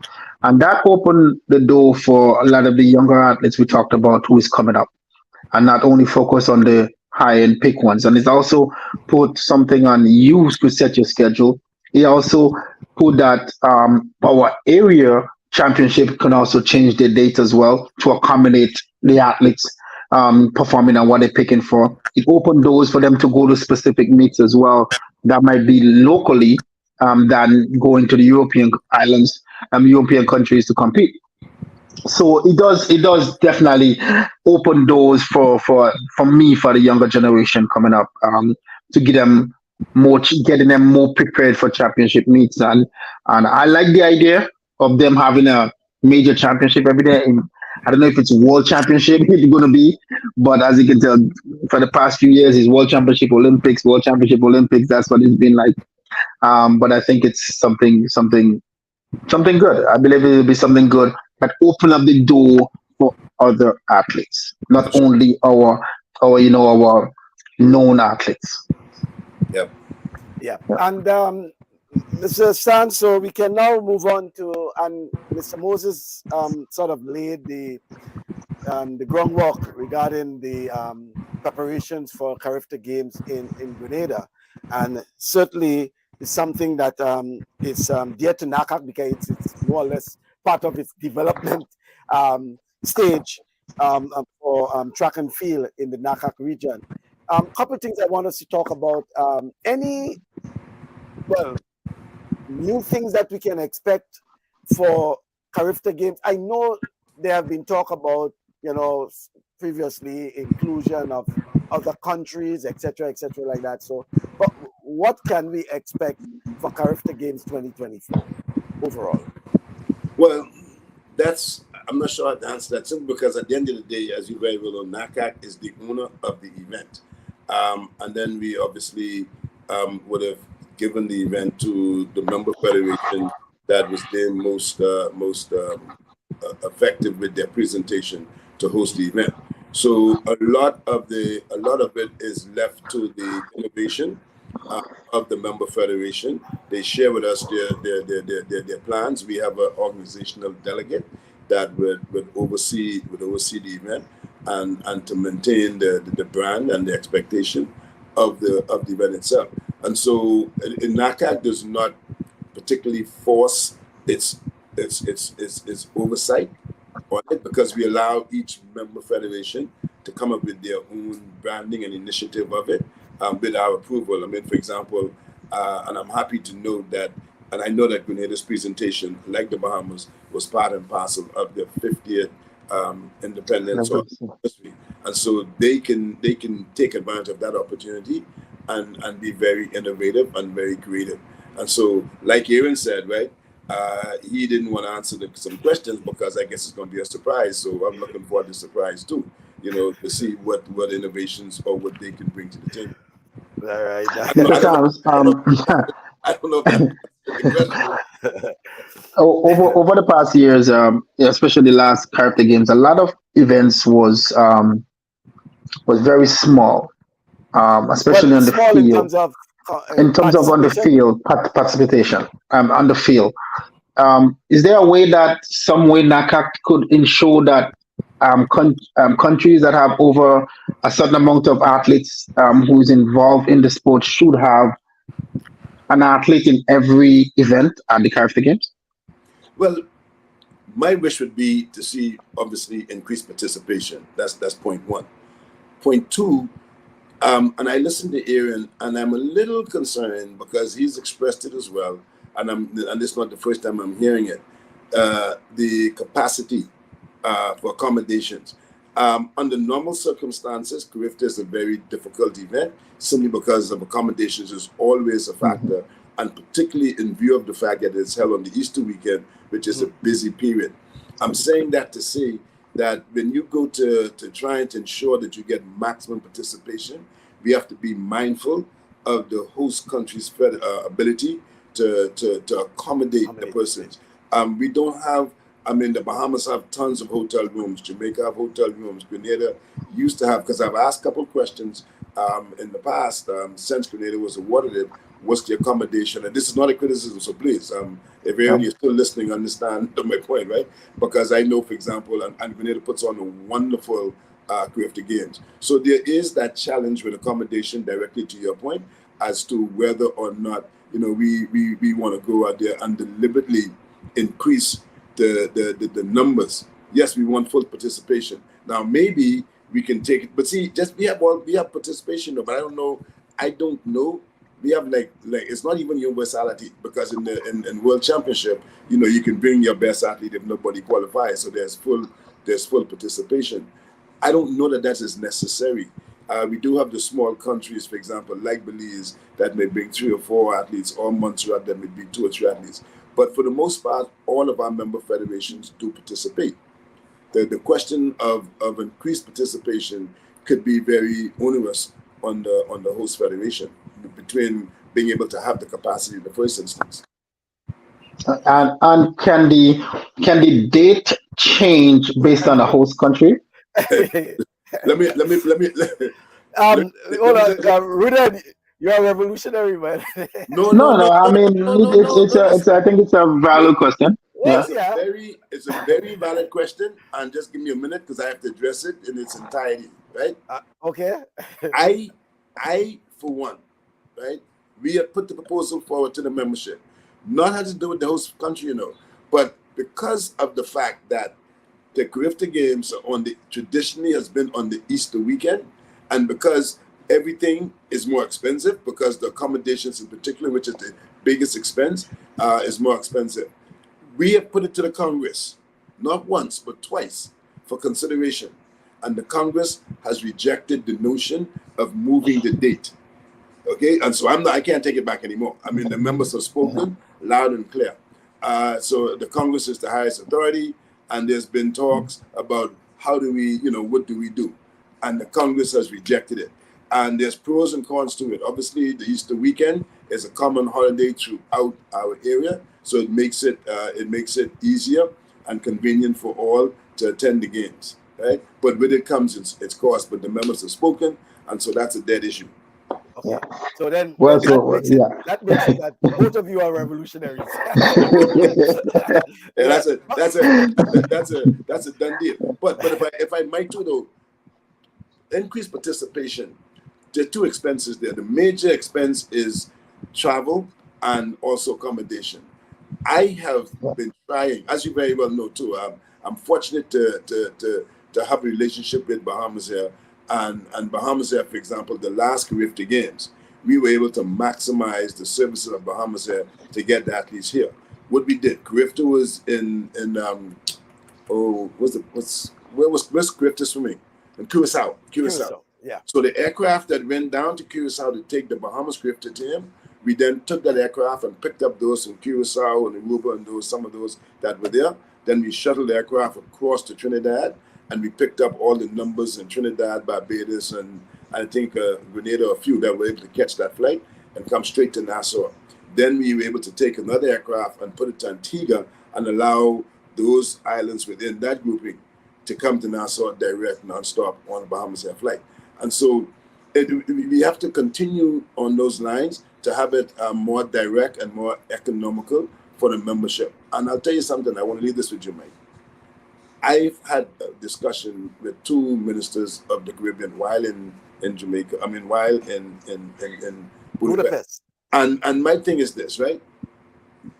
I want sports to become a CARICOM subject. Because, we talk about this, we talk about that, but I don't hear sports on the agenda. And I coined the phrase that I said to those ministers, I want us to have sports against violence. In other words, we have to buy into what we're trying to do and invest on the front end with these young people. We're not just talking track and field now, because we're talking about, I want to see us come together as a diaspora, and CARICOM has to help lead the charge, because at the end of the day, the athletes from Grenada have to go to the government for funds. Jamaica, the government for funds, right? Bahamas. So we probably need to have a sports symposium, okay, for the Caribbean or the CARICOM to determine what we can do to by extension, have sports be part and parcel of the solution, or at least a contribution to try to get our kids in more positive direction. And you know, and the travel always comes to my mind because I know the pain that countries face when they're traveling for competition, not just for track and field, but for sports. And so I want to have that as a subject somewhere along the line at a higher level with some strategic plan as to how we can help offset some of this cost and making an investment in our young people and by extension, better nations within our diaspora. And I want to give you credit, Mr. Sands, for your involvement, your tireless work in terms of that, what you just mentioned regarding the Bahamas Air, because where probably we thought, let's look, for example, Rudian Caribbean Airlines probably would have been doing something like that.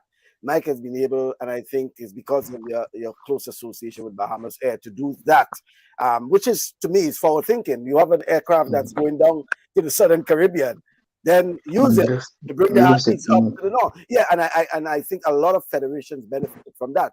But it also begs the question why it is that even if there is CARIFTA Games on the moon, the Bahamas will be there. Bahamas Air will take the athletes and the spectators to the moon. What is so special about that, Mr. Sands? Let me put another plug in for the Bahamas and Bahamas Air because it's real. The founder of our nation, we call him obviously Lynden Pinland. He was an avid sports person and athlete. Matter of fact, he boasted about being the schoolboy champion, the sprints many years ago, right? And he made one. We were having issues some time back, you know, trying to get the team to travel. I wasn't sure where it was. I can't remember, right? And we went and we said to the Prime Minister, we have a problem. And he said, the children have to go. The children have to go. He said, there ain't gonna be no problem. He said, we have Bahamas Air. And you know, not only did he come in there, Bahamas Air, to take the CARIFTA team, but on more than one occasion, he was the head of the delegation. So imagine the pride that those kids would have felt walking off that aircraft that said Bahamas Air with the Prime Minister as the leader of the delegation, sitting in the stands, cheering them on. And he has said, as long as there's a Bahamas Air, there will be support for CARIFTA Games. Now, so now swimming came along, and yes, wherever there is a CARIFTA Games within our area, and there's a Bahamas Air, you can rest assured that the national flag carrier of the Bahamas Air, will be called upon to exercise its national duty and its national service for CARIFTA Games, swimming and track and field. I really do hope that every head of state could have that same thought. And what Mr. Sands is saying there is not something yesterday. It has been for a while in terms of the Bahamas Air providing that sort of support, because I recall in 2000, I can recall again in 2016, the two flights, you know, flying into Grenada, at least one for the athletes and officials and the other one for the spectators, you know. Now the spectators pay now. The spectators pay now. They don't get it for free. Right. Yeah, they do, and they do that well in advance. They do that in advance. But you know, I would be remiss if I didn't take opportunity to say to also add this, right? Let's say the aircraft is 138 seats. And the team is only going to be about 50 or 60 or 80 persons. Okay, they have allowed, the government have allowed the federation to sell the additional seats to family and friends and to keep the money for the federation. Wow. So, and I say this, and this is something that we should preach from the rooftop, not to be boasting, but to show other leaders of our area what is possible. And this is why I have a little difficulty understanding why it's such a challenge to get a Caribbean Air to be a part of this event. You know, I mean, for example, we actually, for CARIFTA, Jamaica had its own charter, which was Bahamas Air. You know, we arranged that for them. They had and here there's Caribbean Air sitting in their backyard, but they can't get them. Trinidad, you down and they can't get it.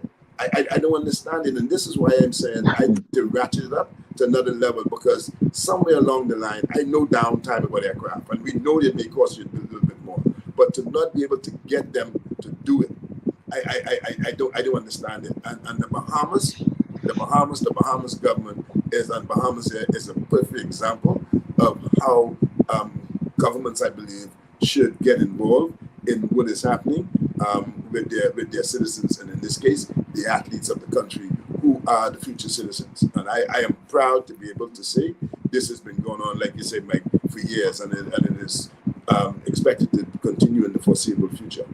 Okay. So, Mr. Sams, how do we get Bahamas there? How do we get Bahamas there to be the major sponsor of CARIFTA Games? Well, that's we've had discussions with them. We're looking at an MOU for them to become the. Trust me, that's on the table. Okay. The document has already been placed on their table. Right. There you go. And not so much, and I hope they don't see it as being biased, but Mr. Sands himself has a lot of years experience in aviation, so he knows something about that to an extent. But it's important because they have been making that effort, I should say, whenever they are asked, whenever they are asked, track and field, and we see it in swimming, and things like that. So there is no reason why I think that they shouldn't be asked to be on board. Mr. Sands, anything in particular again you want us to talk about regarding NACAC in the foreseeable future?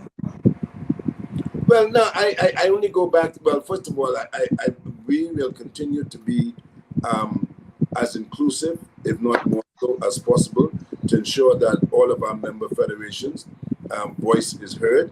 This is why, and that they're included in the decision making. This is why we will institute our commissions and maybe even try to broaden it, because the commissions take into consideration all aspects of what we do: the gender leadership, the competitions, the development, the athletes commission.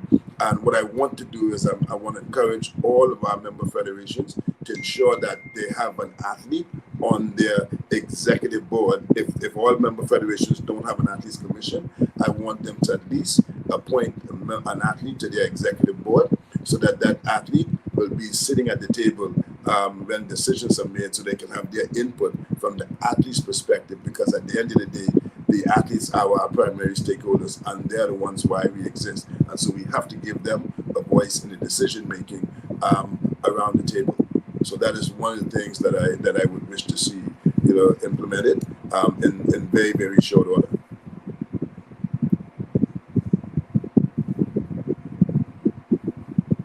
Yeah. In addition to that, I think I'll have to give you some support regarding the that regional sports symposium that will have the leaders, and I'm saying the leaders that will need to hear from folks like you and others about how sports can play a very pivotal role in the socio-economic development of the region.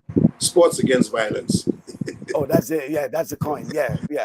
Because, violence, as you say, especially youth violence. Yeah, it don't have to be, but I'm just saying, at least the concept of us using sports as a major pillar as to some of societal ills. Yeah, but and I'm saying because youth violence in particular is really taking a toll in the region, places like Jamaica, Trinidad and Tobago, and others, we need to find somewhere where we can get together. And Mr. Sands is not just talk. We need action.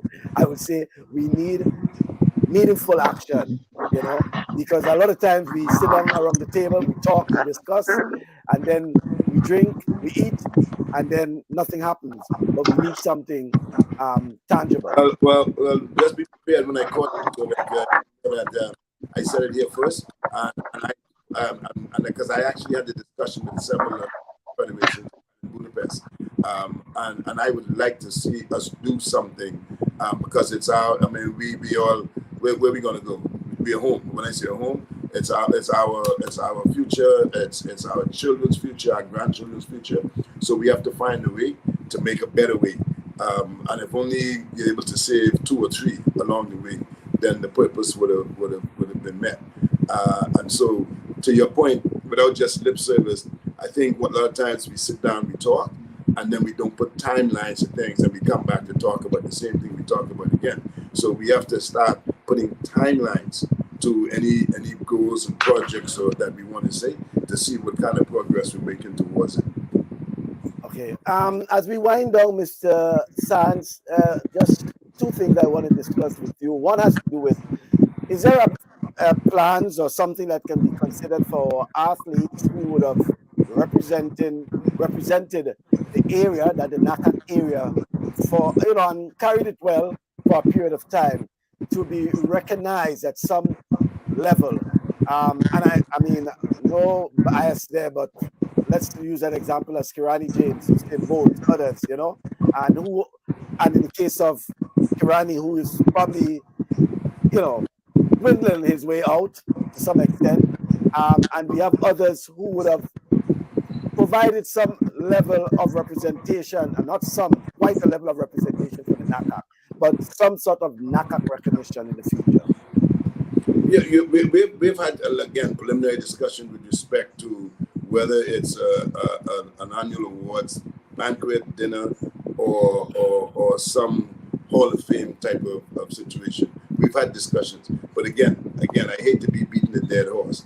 At the end of the day, the funds that are made available to us are so minuscule that is focused on competition and creating a competition environment that it doesn't leave much room for anything else. I would love to have an account that has $1 million to do other things. If you understand what I'm saying, right? And other things meaning an event like that we know that this is a staple, that every year we can have the NACAC Hall of Fame banquet in some jurisdiction, one year in Grenada, next in Antigua, right? Where top athletes come together and we celebrate them past, present, and future. It requires funds. The will is there. Okay. They say the heart is willing, but the pocket is weak. Well, here's one man I want to introduce you to. His name is Owen Clare. Owen Clare. He says, "Thank you, Mike Sands, for your contribution to our athletes' welfare." As you know, Owen is a staple in terms of the diaspora, the Caribbean diaspora. He's from Jamaica, Caribbean diaspora, especially in New York, and has been very instrumental, as you know, with Team Local Jamaica, at the pen relays in particular, and the alumni associations in Jamaica, how they have been able to assist Owen Clare and his vision. And he's saying here now, partnerships, Mike, we have to continue with this partnership. And I will hope that probably in the future we can see even NACAC looking to forge in that sort of relationship in the diaspora as well. Well, I appreciate Owen's offer, and let's talk offline, and feel free. I don't watch my clock. I don't watch anything. I'm available all hours of the night or day. I'm open. I'm a servant leader, so I'll give you my telephone number. I mean, you can give it to him offline if you wish, Mike, or otherwise. I can share it now with the wider public because, like I said, I have nothing to hide, and all I want to do is do what is best for the sport that I've been elected to serve for as long as I'm able to do that and to make my meaningful contribution. I'm open to that. All right, certainly I will. And talking about doing well for the sport, my other question has to do with the Sha'Carri Richardson and the Noel Lyles sort of flair, as we would say. I know you spoke about the Usain Bolt early on, but now we're seeing Sha'Carri Richardson on one hand, and then we're seeing Noel Lyles. First of all, to Noel Lyles and his comments regarding the, well, he got a lot of flack for it, regarding the World Championships, and saying, well, you know, NBA and World champions of what, you know? But do you agree with Noah? But listen, I mean, I agree with him. I mean, first of all, the World Championship of track and field had what, 200, I think, and the Congress when we did, I think it was 197 countries that were participated. I'm just thinking about the votes that took place. So there were 197 countries that were there. That's a World Championship. I cannot say to you that a basketball game between two teams or one country or even baseball is a World Championship. A football game, a soccer match, North American football soccer match is a World Championship. So I tend to agree with him that, you know, he's at a World Championship, albeit, you know, you get to the point of elimination, but he's in the World Championship. I agree with him. And you think they're bringing that sort of flair that track and field needs in the absence of Bolt? I mean, because somehow it gathered some global attention. No, I think it is. I mean, Sha'Carri has kind of toned it down a little bit, but I think, see, what we've missed for a long time is people come to watch matchups. People want to see matchup. People, if you do trash talking, you better be able to back it up. Usain didn't do trash talking, but he performed. He went to the track and he performed. Now, our friends in the North have a tendency to do, more trash talking than others. And so then there's this desire to see them either put up or shut up. And so that to me is going to create excitement. It's going to create excitement for the sport because people want to see matchups. And if matchups is going to create the excitement and the uncertainty as to who's going to come out on top, that's going to grow the sport. And what we into is trying to grow the fan base by any means possible. Well, it's sports and technology, social media in its full glory, I would say. I want to thank you, Mike Sands. It's always a pleasure having you. You always bring a lot to the table. I mean, there's so much we can go back and listen to. And folks, if you joined it today, please listen because Mike really put a lot on the table. Mike, I want to thank you once again. The pleasure is mine, and as always, thank you for allowing me this platform to share NACAC's story and to be able to keep NACAC athletics in the limelight of our diaspora because, we are NACAC athletics, and we are the best area association, in my opinion, among the 6 area associations of world athletics. Without fear of contradiction, I make no apologies. All right.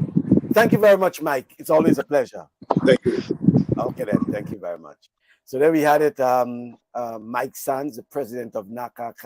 Rudian, certainly, as always, always bringing something to the table and thought-provoking.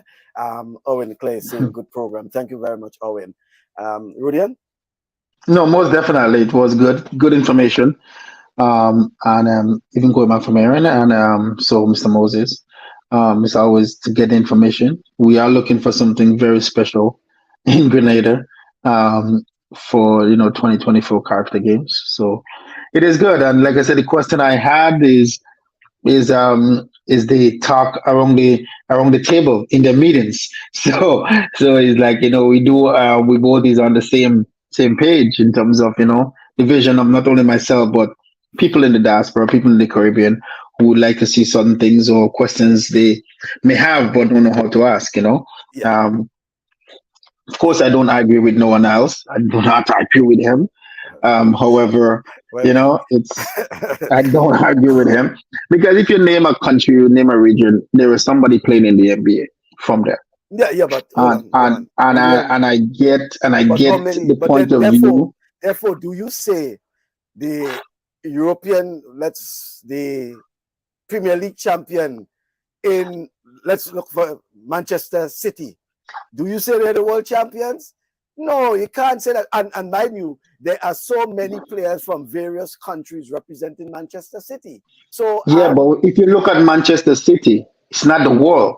Name a country or a region in the world that is not in the NBA. Hold on. Grenada is not in the NBA. Grenada is not. But the Caribbean is. Well, then Grenada is not in the NBA. But I'm telling you, Grenada is in the World Championship.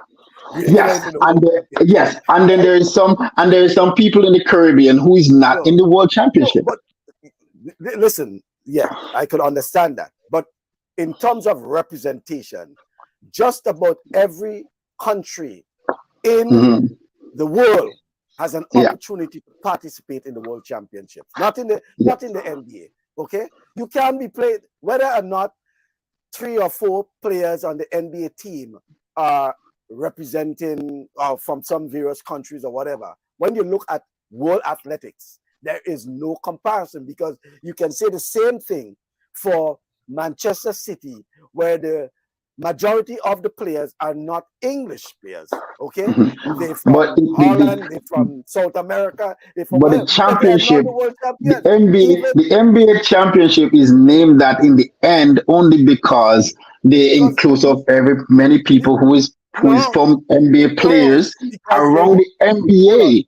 Not because only because they in the want world championship, in the world champion, remember you are a world champion, and in a world champion, there's 8 lanes or 9 lanes. So there are still some people in there who is not there to be in the world champion. they're only saying world champion because they want to say it. Because let me tell you, NCAA championships, we can say whichever what is University of Texas, for example, where they Mhm. may have 10 Jamaicans, 2 or 3 Africans, and blah blah blah. We can call them world champions if we want. You know, what you doing there now is that everybody will start calling But themselves here's world the champions. You but know, here's the question: it's been done for many years.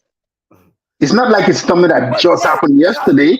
I It's something understand that been speaking for because many years, and nobody is has no one challenged. else is no What? one else only saying that because he won. No. But He never said it before.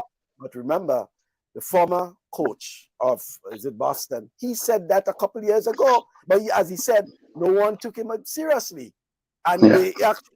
I'm saying he said Pop said that a few years ago when he was a coach. He said the same thing. Okay, they're only saying world champions, and people accept it as that. But when you look Yes, at it, I mean, Noel but then we has go said back it. to he said it because what, he won the world championship. If he didn't win, would he have said the same thing? Well, even if he didn't say it, it still makes sense. That's what I'm saying. It still Yeah, makes sense. but I mean, but people never take it. I You can't know, so for understand. I you know, can't understand how Manchester City winning yeah, the European Championship and calling themselves they can call themselves world champions if they want. They are the yeah, European champions because they're playing yes, against teams in Europe. Now they have hmm, the World Club Championships, which is something different because it yeah, means a club from the US, a club from the Caribbean can play a club from Japan, for example, in the final and be crowned the World Club Champions. That is different. You can't be So, the NBA team. the NBA should just stick with the world championship, and when the US win, they say they are world champions. No. NBA should stick with No, NBA champions. no, basketball on a general. Basketball, well, Yes, with NBA, no, the NBA champions, basketball. basketball Yes, NBA champions in the US. When you have the, when you have no, but if the, they win the world championship, because oh, there no are world problem. championships. Yes. There are world championships. Yeah. Certainly, you have the Hmm. FIBA World Championships. You win Yeah. that, certainly. Because why? Because Grenada, for example, can, or Jamaica or Cuba, any one of them can be in the FIBA Championships. Albeit they don't get into the final. Okay, And I do FIFA understand World what you Cup, say. FIFA World And I Champions. totally do understand. But let me ask you this question. Name one country in the world with a basketball team that can beat the Denver Nuggets.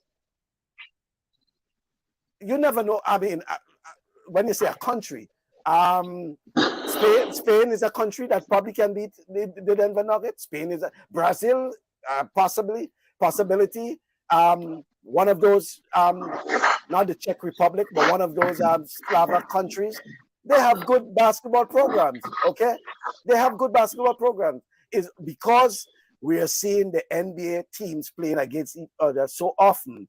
We think they are the best. Okay, we are seeing they're the best. Look, even the USA now is having, once they dominated, even with the Dream Team, they dominated even at the Olympics. Now they even have to qualify, because they were a dominant force as an NBA team, Dream Team, blah blah blah.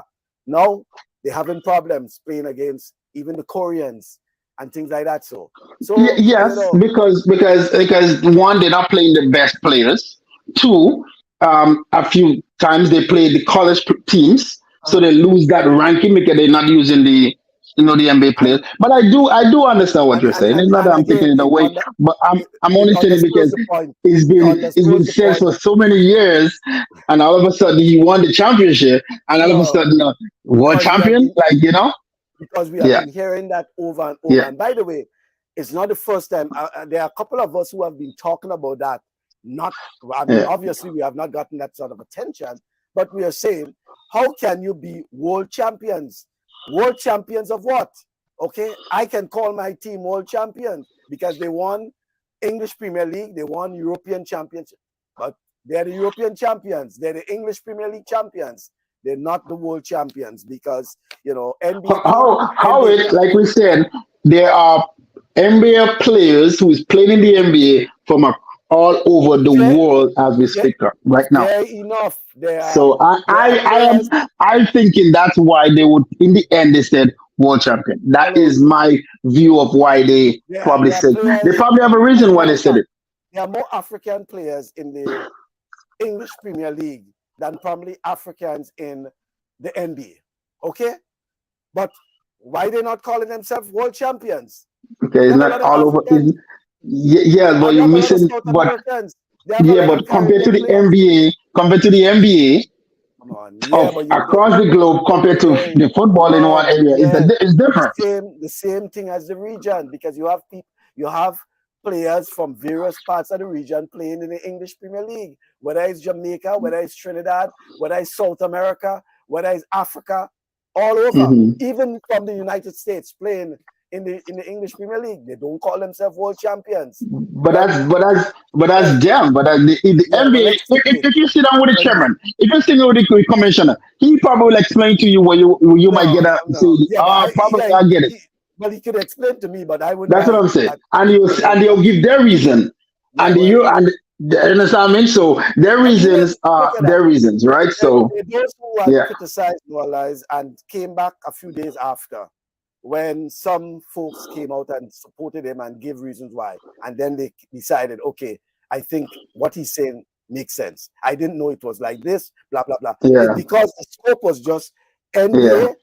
Basketball in the United States is all about that, and probably they don't play basketball anywhere else. So once you win there, you win the world. No. I get what, and I get his point of view, but I just was saying, where does it come from now? Like, it's like it's a point to be made. Whether you win, where does it come? Yeah, but like I said, if he didn't, he would not. That was not going to come from his mouth. I'm not sure about that, but I think because he had the platform in the past, and he never did. No, well, he had the platform now to say a lot of things, and he did. To say what he said because he won. And not only that, questions were asked, and he answered questions. Probably before the journalists didn't ask him the question, but this time around they asked him about sports in the United States. Sports in general, in general. So he spoke about it. I mean, I'm not so much a fan of him. I'm a fan of track and field. I'm a fan of him winning. Some things he had said before. Yeah. I know. I am saying I am giving him support in that. It has merit. It has credit.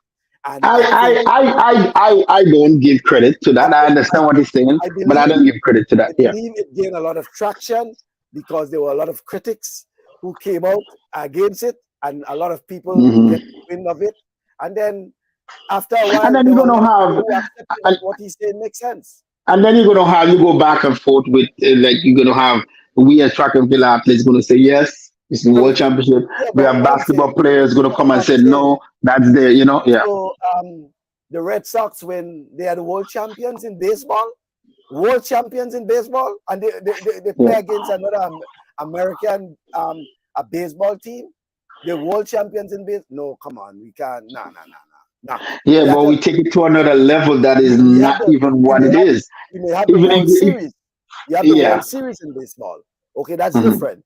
We have the FIBA World Championship. That is okay. You call them the world champions, FIBA. But you cannot, MLS, for example, MLS winners cannot call themselves world champions. The same as its franchise, whether it's NBA, whether it's MLS, NHL, that's hockey, you cannot call yourself world champions. Okay? That's because we have the world championships in hockey. We have the World Cup in football. So why would the New York, let's say the New England Revolution win the MLS and call themselves world champions? Come on now, we have to be serious with that. And by the way, the MLS, we have players from all over the world. No. What do they gain? What do they gain from saying world championship? Well, it's just a coin for NBA because they believe that They don't get anything. There's no pucks for them. There's nothing like there's no pucks, but nobody take it beyond like if you ask me, is it NBA champion? I won't say world champion. And most of the people just at the moment world champion, but then they come back. If you ask who won this, we say NBA champions. We don't say world champion. So it's not like there's no pucks in it. I just think it's taken to another level that is not even same. We do the same thing with every other sport. We talk about it. We say they are champion. We don't call them world champions. But so it's only in that moment you hear when they just win, you see world championship in that one moment. Everything after that, they make the NBA champion or something. So I just think it just go beyond what it's supposed to be, and it's there's no merit in it because they don't gain anything for over the past how much years they say they call themselves world champion. There's nothing to gain in it. You get what I'm saying? So it just become a thing, So it's just a phrase for them, okay? It's just a phrase, yeah. And like I said, it's a phrase in that moment. After that, 2 days after that, you're gonna ask who win baseball. They are the baseball, baseball champion. They don't say they are the world champion, So it's only in that moment, in that night, or in the day of that championship you hear that, and after that, that's it. Yeah. All right, then. Just a program note. Come next Saturday, God's willing, we'll be talking about our sports policy. That's the Grenada sports policy, and it's more or less imminent implementation, full implementation. So we have officials talking about the sports policy, the national sports policy in its total form, all about what, and when we say our sportsmen and sportswomen, what is available in that sports policy for them. It's probably it's a catalyst too for the region in terms of their sports policy, because as you know, for one that was there probably a decade ago, there were a lot of things that needed to be updated, right? So we'll hear all those new ideas. They have been meeting with various stakeholders, etc., and we'll have an idea of what it is now in the sports policy at regards to various aspects, including incentives, all these sort of things. Okay, so just a program note. Sports policy in review come next Saturday, God willing, 1 o'clock in the afternoon. Thank you very much, Rudian. That was a pleasure. Always a pleasure. And to your listeners, that was a pleasure. Have a good one. All right, thank you very much. So, folks, you heard it there from Rudian, and we also heard previously from Aaron Moses, and then we also had Mr. Mike Sands. Aaron Moses, Deputy Chair of the Local Organizing Committee for CARIFTA Games 2024.